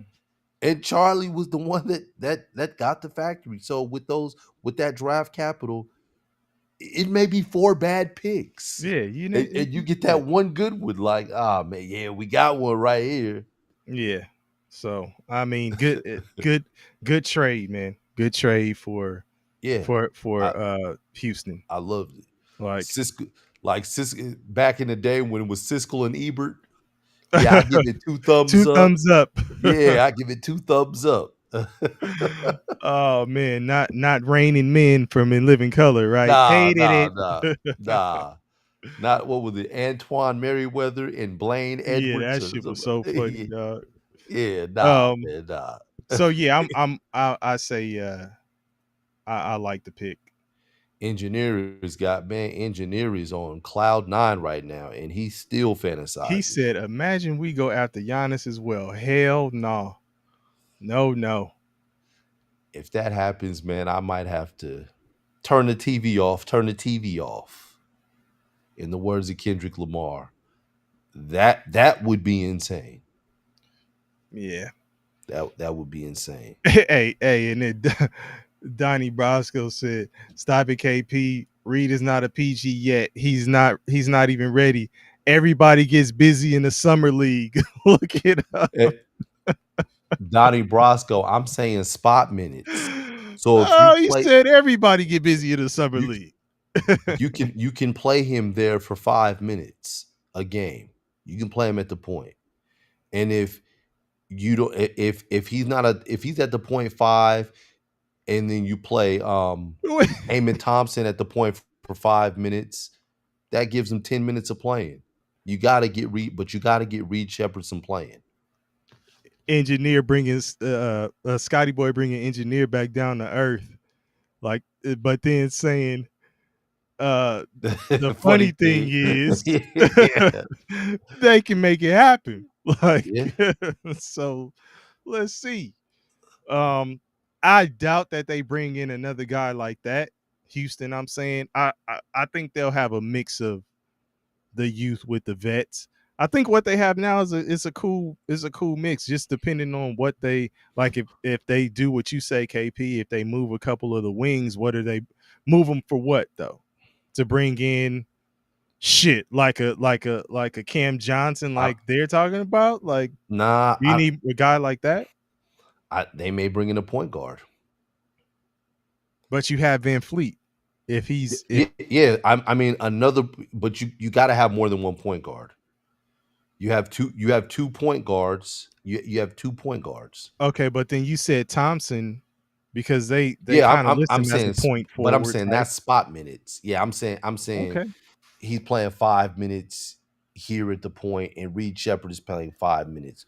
But I'm saying I don't necessarily like Van Fleet as the primary point guard. I don't like him as a starting point guard. I think I think Van Fleet is a good player, but I think he's overpaid. He's making like $40 million a year right now. Hey, Van Fleet got busy with the Raptors, man, and He did. rode that wave. Yeah. He did. I ain't And mad at him for getting his money. I'm not mad at him for getting his money either, but I'm just saying you could get that 40 million off the books and get you another point guard. No. What? Lightning don't strike twice in the same spot. Tell that to the motherfucker who got struck by lightning twice, right? Yeah. Nah, but I'm saying, like, Van Fleet, you think they'll get off of his contract and they just got out of the Jalen Green deal? Why not? I mean, why and not? honestly, is that, given the way the NBA contracts are going now, is that a ridiculous number right now 40 million for Van? I'm saying for for yeah. I think that's a lot for where he is as a player. For Yes. where he is as a player, but I'm saying the market overall. The market, no, but where So I somebody could pick it up is what I'm saying. I'm saying you could be. yeah, oh yeah, another You team. could Yeah. be right. Yeah. Yeah. And then they get somebody else, man. Listen, Scotty Boy, for them to go after a Drew Holiday, that would be a cool move. But I don't see Boston parting ways with Holiday, especially with Tatum being down right now. They're gonna have to trade one of them because of the salaries. So it's gonna be Holiday, White, or Porzingis. They're gonna keep White. They're gonna keep White.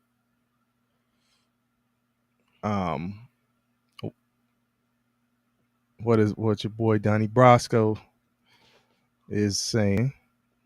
Don't act like Kevin Durant is a difference maker.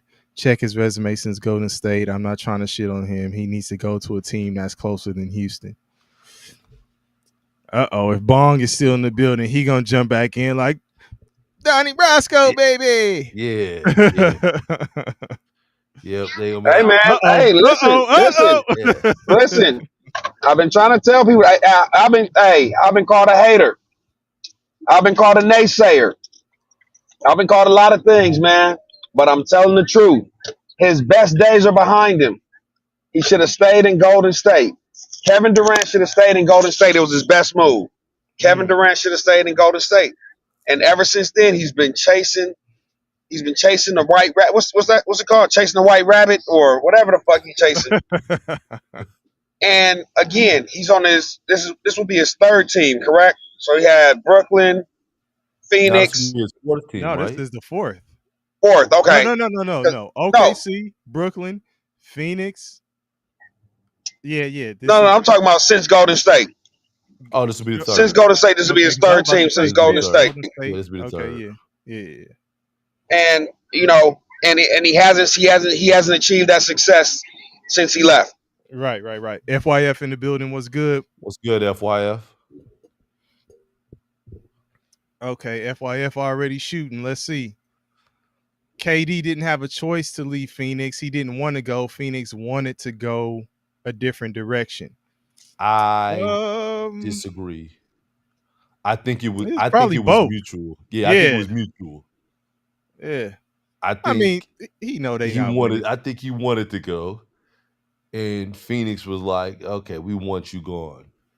It was evident the way that his interaction with Budenholzer. I saw something with his interaction with Plumlee.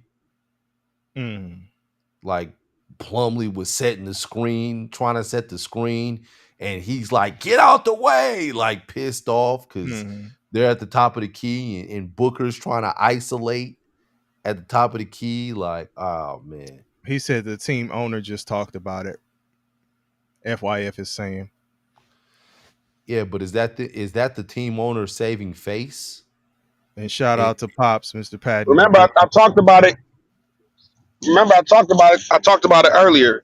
KD talked about it too. He said they wanted him gone and he wanted to leave.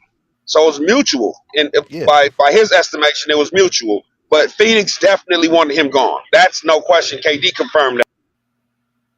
Yeah. I agree with that as well. Like they both were like, nah, this ain't working.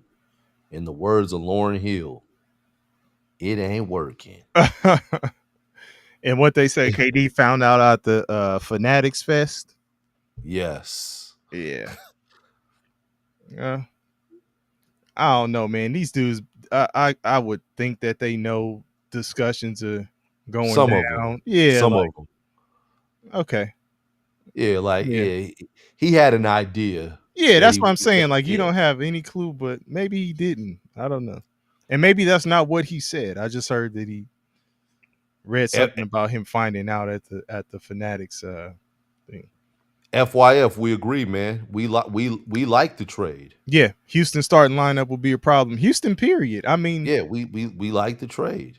Even as currently constructed, without trading away the dudes you were talking about, KP. Yeah. They have a cool starting five and some dudes off the bench. But before you came on here, FYF, I was just saying that I believe that there's going to be a part 2 of the trade. They're going to trade some of their wings. They're going to trade 2 or 3 of them.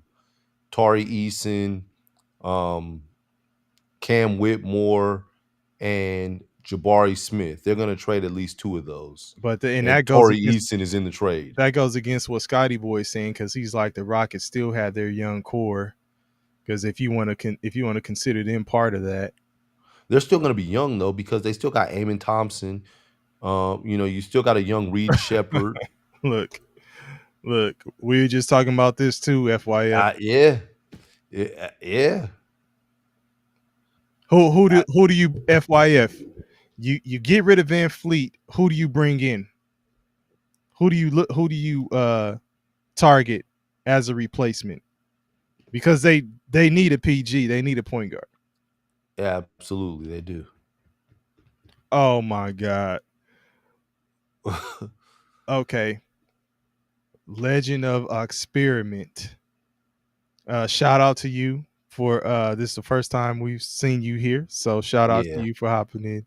We appreciate it. Hopefully this won't be the last time. We can get you to subscribe and jump in the Discord because that link is in the on our YouTube channel. But chat, he's coming in dropping You were born after bombs. the year SGA 2004 or has 5. officially I don't KP, can you read this? I don't even SGA want to say it. has officially surpassed Kobe. Blasphemy. Hey, man, That's now blasphemy. Stop. this We dude, got to stop that, man.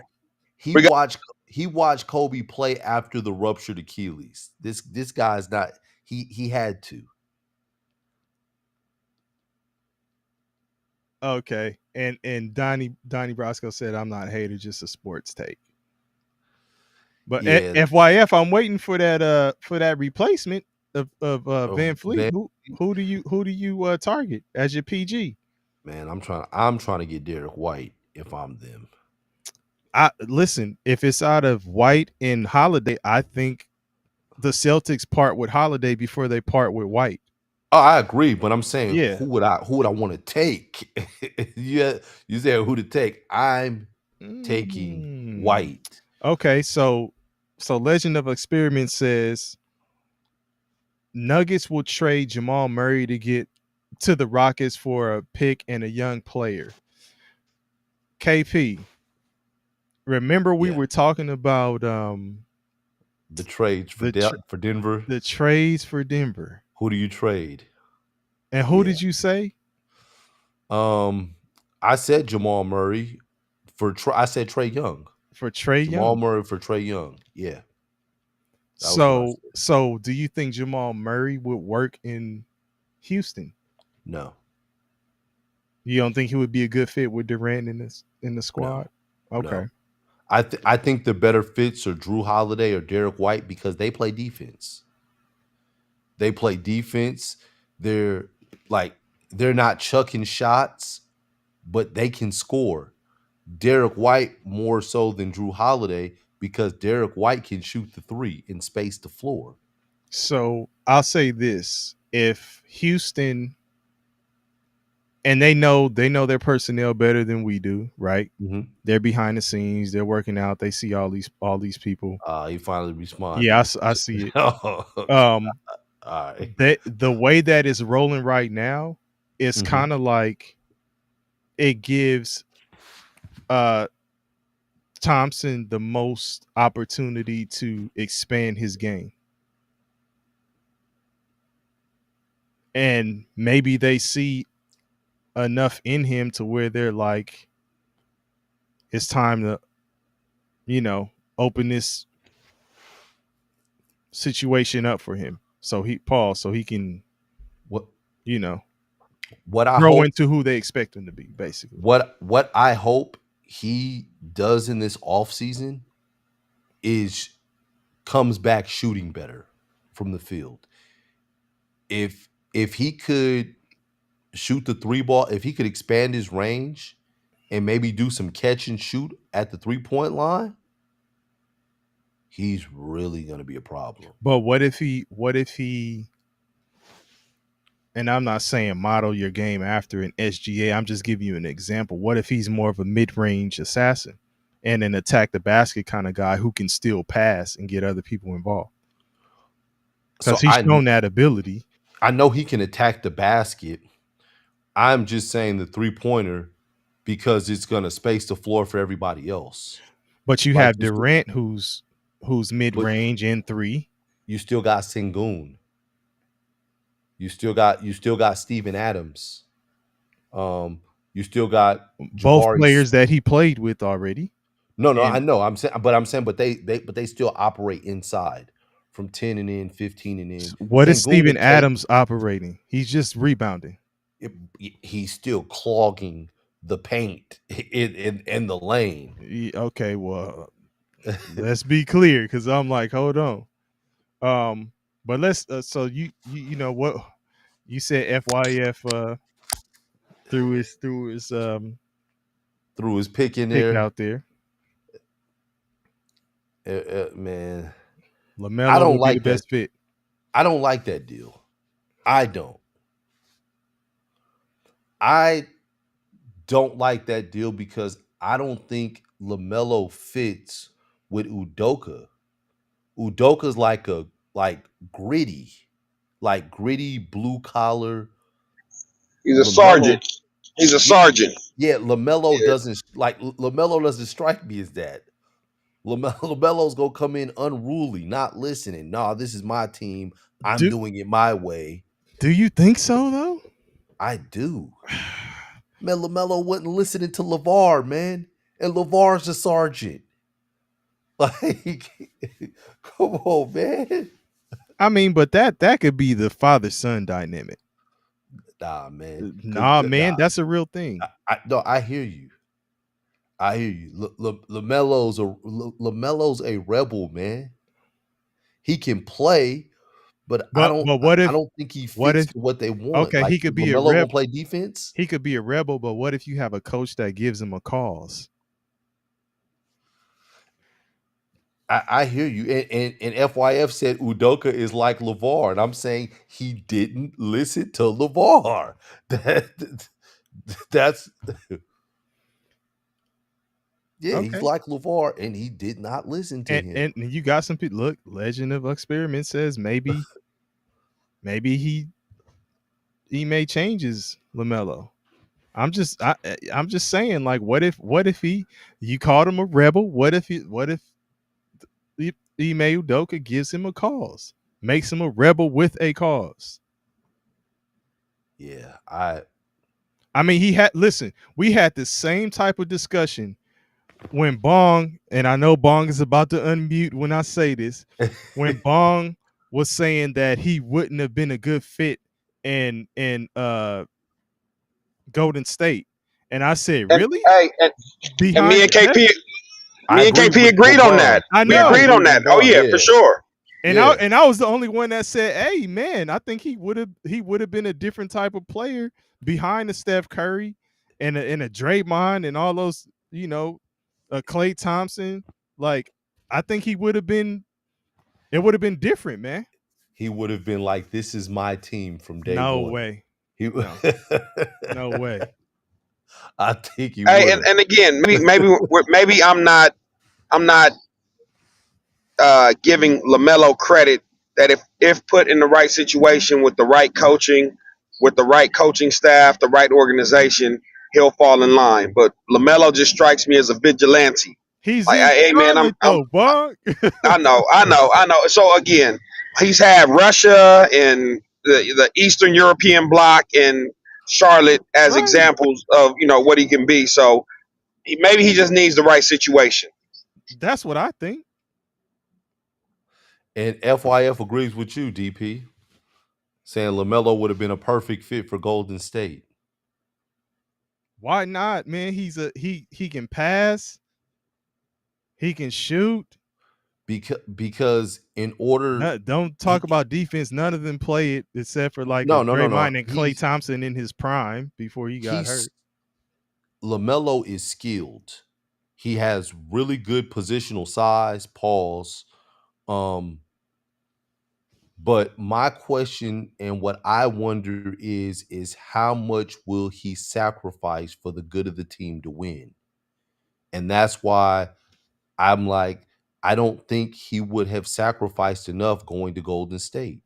Like, I'm playing behind Curry and playing behind Clay and sacrificing his offense and setting screens and dumbing his game down so that the team could win and those two guys could continue to shine, even though he's up and coming and he's the young one rising and he's potentially going to be better than them in the next couple years. I don't know if he does it.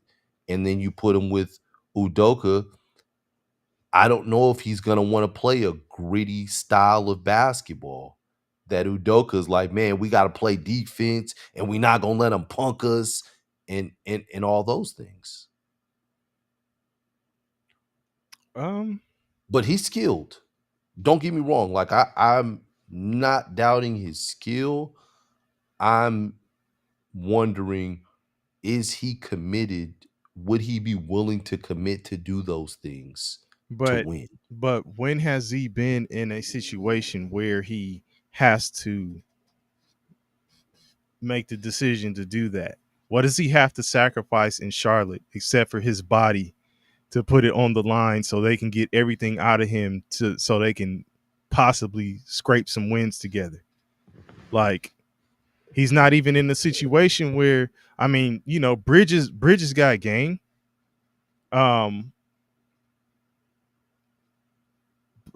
Let's take a look at the roster. You about to say what? Oh no, I'm listening to you. I'm sorry. Your boy out of Alabama. I can't even think of his name. For what team? You talking about Houston? For Charlotte. I'm talking about LaMelo right now. Oh, okay. Nick. Like not saying Nick Smith. I'm saying what does he have to sacrifice? I know you're talking about. You're talking about the Miller. Yeah, Miller. Miller. Brandon Miller. Brandon Miller. Yeah. What? Okay, I'll go with Miller, Bridges. I'm just trying to like. Yeah. FYI for sharing your sentiments. You guys are on the same page, agreeing with a lot of the stuff. Yeah, I'm just saying, like, what is yeah, Brandon Miller, Scotty boy. There's some potential there with those guys, but I mean, a roster that's competing to where LaMelo has to sacrifice some stuff. Nah, like they need him to be the guy. So he stepped into that type of situation. He if he would have stepped into a more established, you know, team, a more established franchise where things were already in place and he had to kind of come along, it could have been different. And I don't want to sound like I'm shitting on LaMelo, man, because I do like LaMelo. My thought is that I don't know if he always plays to win, but I know he plays and he's going to entertain. And in Houston, is Charlotte? No. I'm just saying, I'm saying in going to Houston, you're making these moves. It has to work. You got to win, and you got to win fast. And for a guy that has never won and hasn't had any real team success, and he's running the point and putting you guys in position and everything like that, that's a lot. I think that's a lot to ask. Okay. And I see Donnie Brasco is still not fucking with this Durant pick. Donnie Brasco, I need to really ask though, like, why do you think it's too much? Because really, it's just a bunch of unknowns, like the second rounders. Like, you don't really know what's going. They may not even hold on to those second rounders. You got a first rounder too. I think it's the 10th pick or the 12th. Yeah, they got pick. the 10th pick this year, but I'm saying, pick, I'm saying the second rounders though. That's what would be making it like, if you were thinking, oh, it's overkill, it would be because of all the picks, right? I mean, player wise, like, again, unless you just a super Dillon Brooks fan, I think they can move right along without Dillon Brooks. But I do think he brings something to the table, you know, defense and all of that kind of stuff. But you see Donnie Brasco's comment? He said all he does is score. Yeah. Hey, Duran, that's my new thing now. Appreciate it, Donnie Brasco. Let's see. The team last year needed. This is not the team from last year. Believe me, this is going to be a different team. I think it close to is the team from Uh, last year. it You is, just except for Jalen. Like that's what I and keep Dylan saying. you got rid of Dylan Brooks, but you can plug somebody in there at Dylan Brooks' spot. Like I think that Dylan Brooks is replaceable. This ain't that Beyonce song, man. Yeah, This ain't irreplaceable. I mean, just think of a guy who plays. You gotta look at free agents who play defense. I know there's Yeah. some of them out there, and take it fit right on in there, and where you were giving Dylan Brooks the minutes, or just push one of those young dudes to play some defense. And there was one thing that FYF said earlier. He said if you wanted grit, then you don't trade for KD. And I'm saying they already have grit. They just needed the scoring. They just needed the scoring piece. That's why you trade for KD. They're not going to lose their identity of grit. And KD is a willing defender. Is Jalen Green a gritty player? No. No, he's not. But KD can play and still score with people hovering around him, elbowing him, pushing him. He can still do that stuff. Jalen Green can score too. He's crazy athletic. It's just Kevin Durant is more consistent at it. Yes. Kevin Durant is way more consistent at it. And he's going to play some defense too. Whether you saying he's old and all of this other shit, like he'll still play defense. He's still 7 feet tall. Right. You still got to shoot over his arms, man. I like the pick, man. Shit. I like the pick. I do too. Like, yeah, I like the pick. I'm going to tell you though, what I think is crazy about this is that this trade happened on the day of a Game 7 NBA final. How crazy is that? So you got the Game 7 final, but this becomes a national headline. Oh yeah, of a trade. You like what the like? What the hell is listen, going on? maybe the NBA is encouraging these teams to make these moves just to get more buzz in the atmosphere, because the Pacers were making the trade in the draft trade. The draft trade. With the Pelicans, right? And you got to think those are 2 picks that have been swapped for this upcoming draft, right? Mm-hmm. That shit's coming up, so and it's just creating some leading into some buzz for it. June 15th, there was a trade with Desmond Bane from Memphis to Orlando. Yep. That was like I think that was the day before Game 4. Now see. So the Desmond Bane Game 5. The Desmond Bane The Desmond Bane trade. That was first rounders, right? Yes, 4 of them. 4 of them things. Now that is crazy. That's crazy. Astronomical. Now remember, and didn't I ask you if they did the same thing for KD, would you say that was crazy? And you were like, yeah. Yeah, I did. But they didn't. 4 unprotected first-round picks, including the 16th overall pick in the 2025 NBA draft. Yeah. Eesh. 4 of them things, man. And a 2029 first-round pick swap. Now, I think Brian Windhorst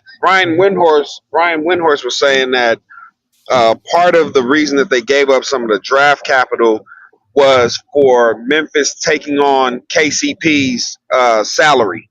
The contract. So the contract, right? So it was a contract, a salary dump, and in turn they have to give up picks for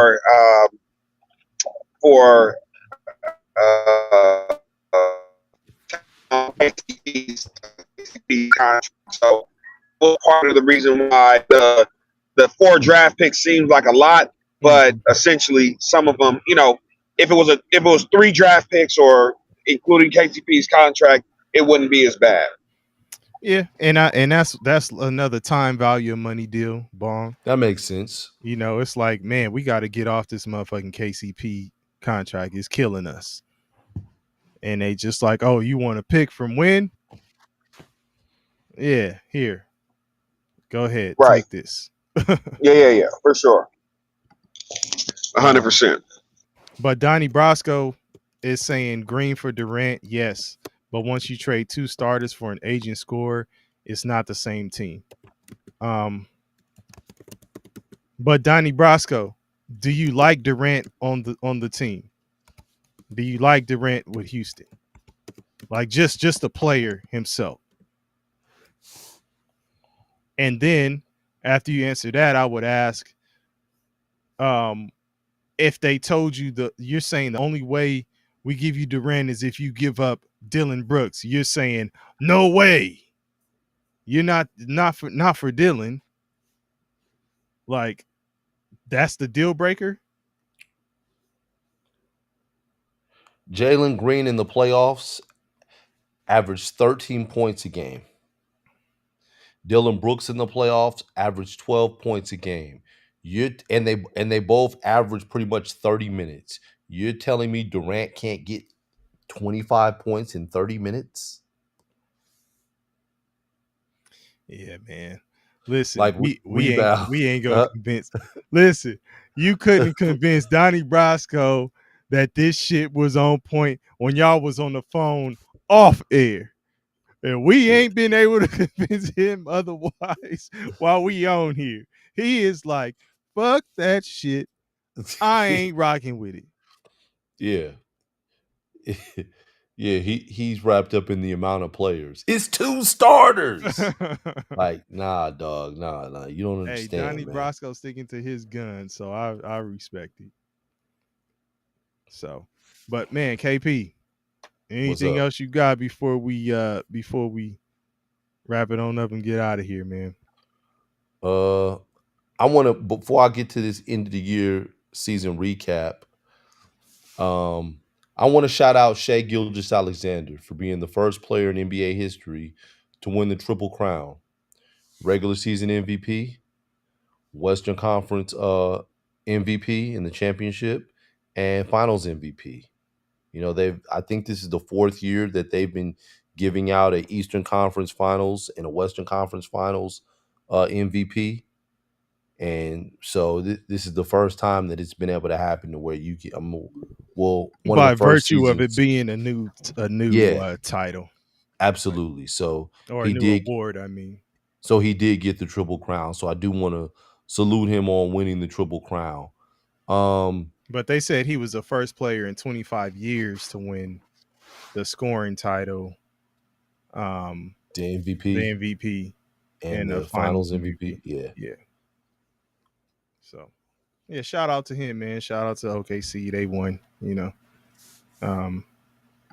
I was definitely rooting for the Pacers, so I'm not going to sit up here and act like I wasn't. So I would have rather seen the Pacers win. But, you know, shout out to the Thunder, man. Like Scotty Boy and engineers say, it's almost football time. We doing it's the final countdown.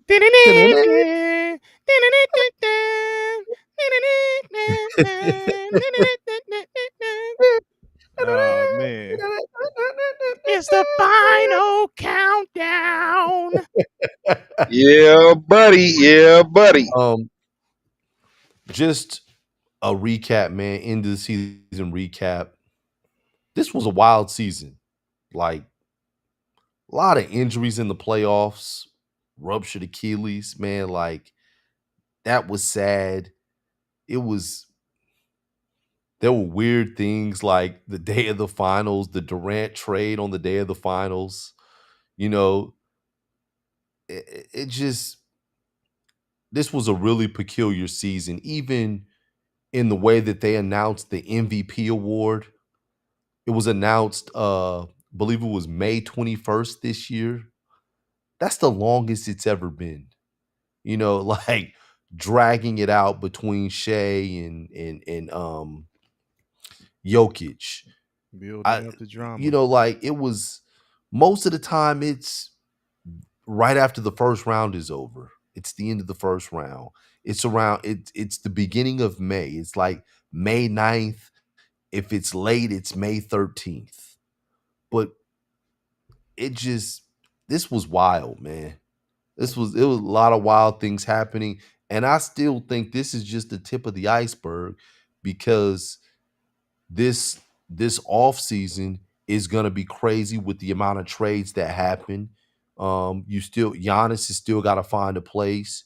You had coaches getting fired with 3 games left of the season. You like just this was a wild season, man. Wild, full of soap operas. Even in the game down to game 7, your all-star player ruptures his Achilles, man.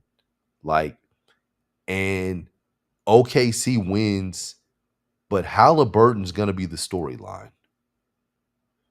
And yeah, it's just wild, man. Just wild.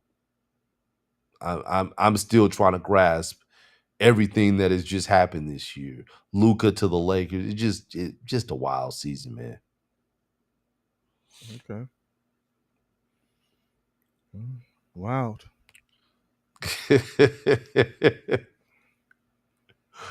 Yeah. Yeah. Well, shout out to the NBA. It's over.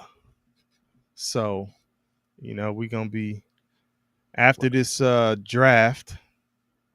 Probably gonna shift. Not probably. We're gonna shift more focus on football. Yeah. College football will be starting before regular season NFL too. So we'll have to get into some of that also. So we'll see, man. Anything else besides the wild Yeah. NBA For season? For the basketball junkies, I'll probably, it may be some summer league stuff or some stuff after drafts. And I know we'll be transitioning to another season. So I'll probably just hop on a live during the day or something like that. Or, just put something out talking about it. But we'll still have time. We'll still have. I mean, we're doing multiple episodes, Yeah. especially before season starts. We'll still have time to get on and talk basketball. So I wouldn't want to say we have to do it as like a middle of the day live. We can still hop on at nights and still, Yeah. If talk it's NBA something basketball. Yeah. if it's something that's going down, obviously we're gonna talk about it. It's just Yeah. I'm just saying that the main deal will be most likely football when we're in the mix with the football season. Absolutely. But yeah, I mean, this is sports, man. So we gonna get to it. But yeah. So anything else, fellas? Bong, you got anything you want to say to the folks before we get up out of here? Nah, like KP said, it was a wild season. It's a wrap, but it gives us something to look forward to for next year, man. Especially with moves already being made and teams being aggressive. It's going to be a push for where does Giannis land next if he even leaves Milwaukee. But like we have some stuff that we can look forward to for next NBA season. So Hey, Bong, we'll and Scotty Boy said keep what's our good. eyes peeled. Scotty Boy said what's good with them football locks. Oh yeah, hey, listen. Hey, He said once we get to he training don't want camp, to be sitting in that parking lot you sitting in. no. Hey, once we get to training camp, it's on. Okay. Yeah. All Phone right. about to die. I'm on my last leg. No pun intended to the parlays. Nah, shit. We about to get up out of here, man. Anything else, KP? Are we good? Nah, man, that's it, man. Let me get these balloons coming on out. Yeah. All right. Engineer asked about the schedule. If y'all can comment on that.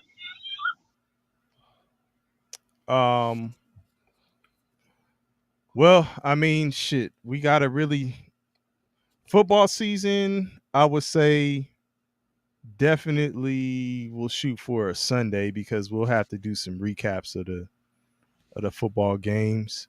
Absolutely. So look for Sunday, like Sunday evening. And then possibly seeing what's happening on, they have the Monday night and Thursday night games. So we'll see if we can kind of get free for some of that stuff too. But we'll try to set some stuff in stone. I know we had moved to Mondays until we got down to like just the finals. We were trying to see how Mondays were working, and Mondays were working pretty well, but football's a little different. So I would say Sunday for sure. Absolutely. And then we'll try to iron out some of the other particulars and then get some consistency going as the season goes on, so y'all know what to expect. Wish we could do it every day, but we're not at the point to where we could just drop everything and go every day. But hopefully we can get there. We shall see. If y'all keep fucking with us and we continue to grow, then we'll have something like that going. So but that's what it's looking like right now. Engineer everything Sundays, and then to be determined on the consistency with the other stuff. So, but we'll definitely keep y'all posted. So, engineer saying no. So we gonna get back on here. No. We we gonna still be going live. So we're not taking a vacation. Yeah. We're not stopping. Yeah. Like this ain't like the end of season one. And no. It's ongoing. This is for 6 months. Yeah, no. I'm just saying when football starts, we'll probably shift to the main night. Will definitely be on Sunday, and then we'll see what's going on from there. But we still gonna be active in the Discord. Yeah. So still continue to comment in the Discord. Yeah, Discord, get the regulars in the Discord. I know Scotty Boy's in there, Engineers in there, Al Sucks and Mock Drafts is in there. Those are kind of like the usual suspects I see in there most times. So man, y'all got to get active, man. It's the Discord is live, man. So man, they Donnie still Brasco is still going. Hey, I was about to say Donnie Brasco. Donnie Brasco, like man, I'll be like, man, let me tell you about this KD trade. Did I mention this KD trade ain't gonna work out, man? Nah, I fucks with Donnie Brasco. All right, man. Well, shit. KP, you want to get them balloons going again one more time? Oh man, yeah. Where they at? Where they at? Oh, them balloons said, "Fuck it, we out of here." We just gotta do this, man. Okay, there we go. Coming through, man. All right, y'all. 2 Peas in a bong. We out. Peace.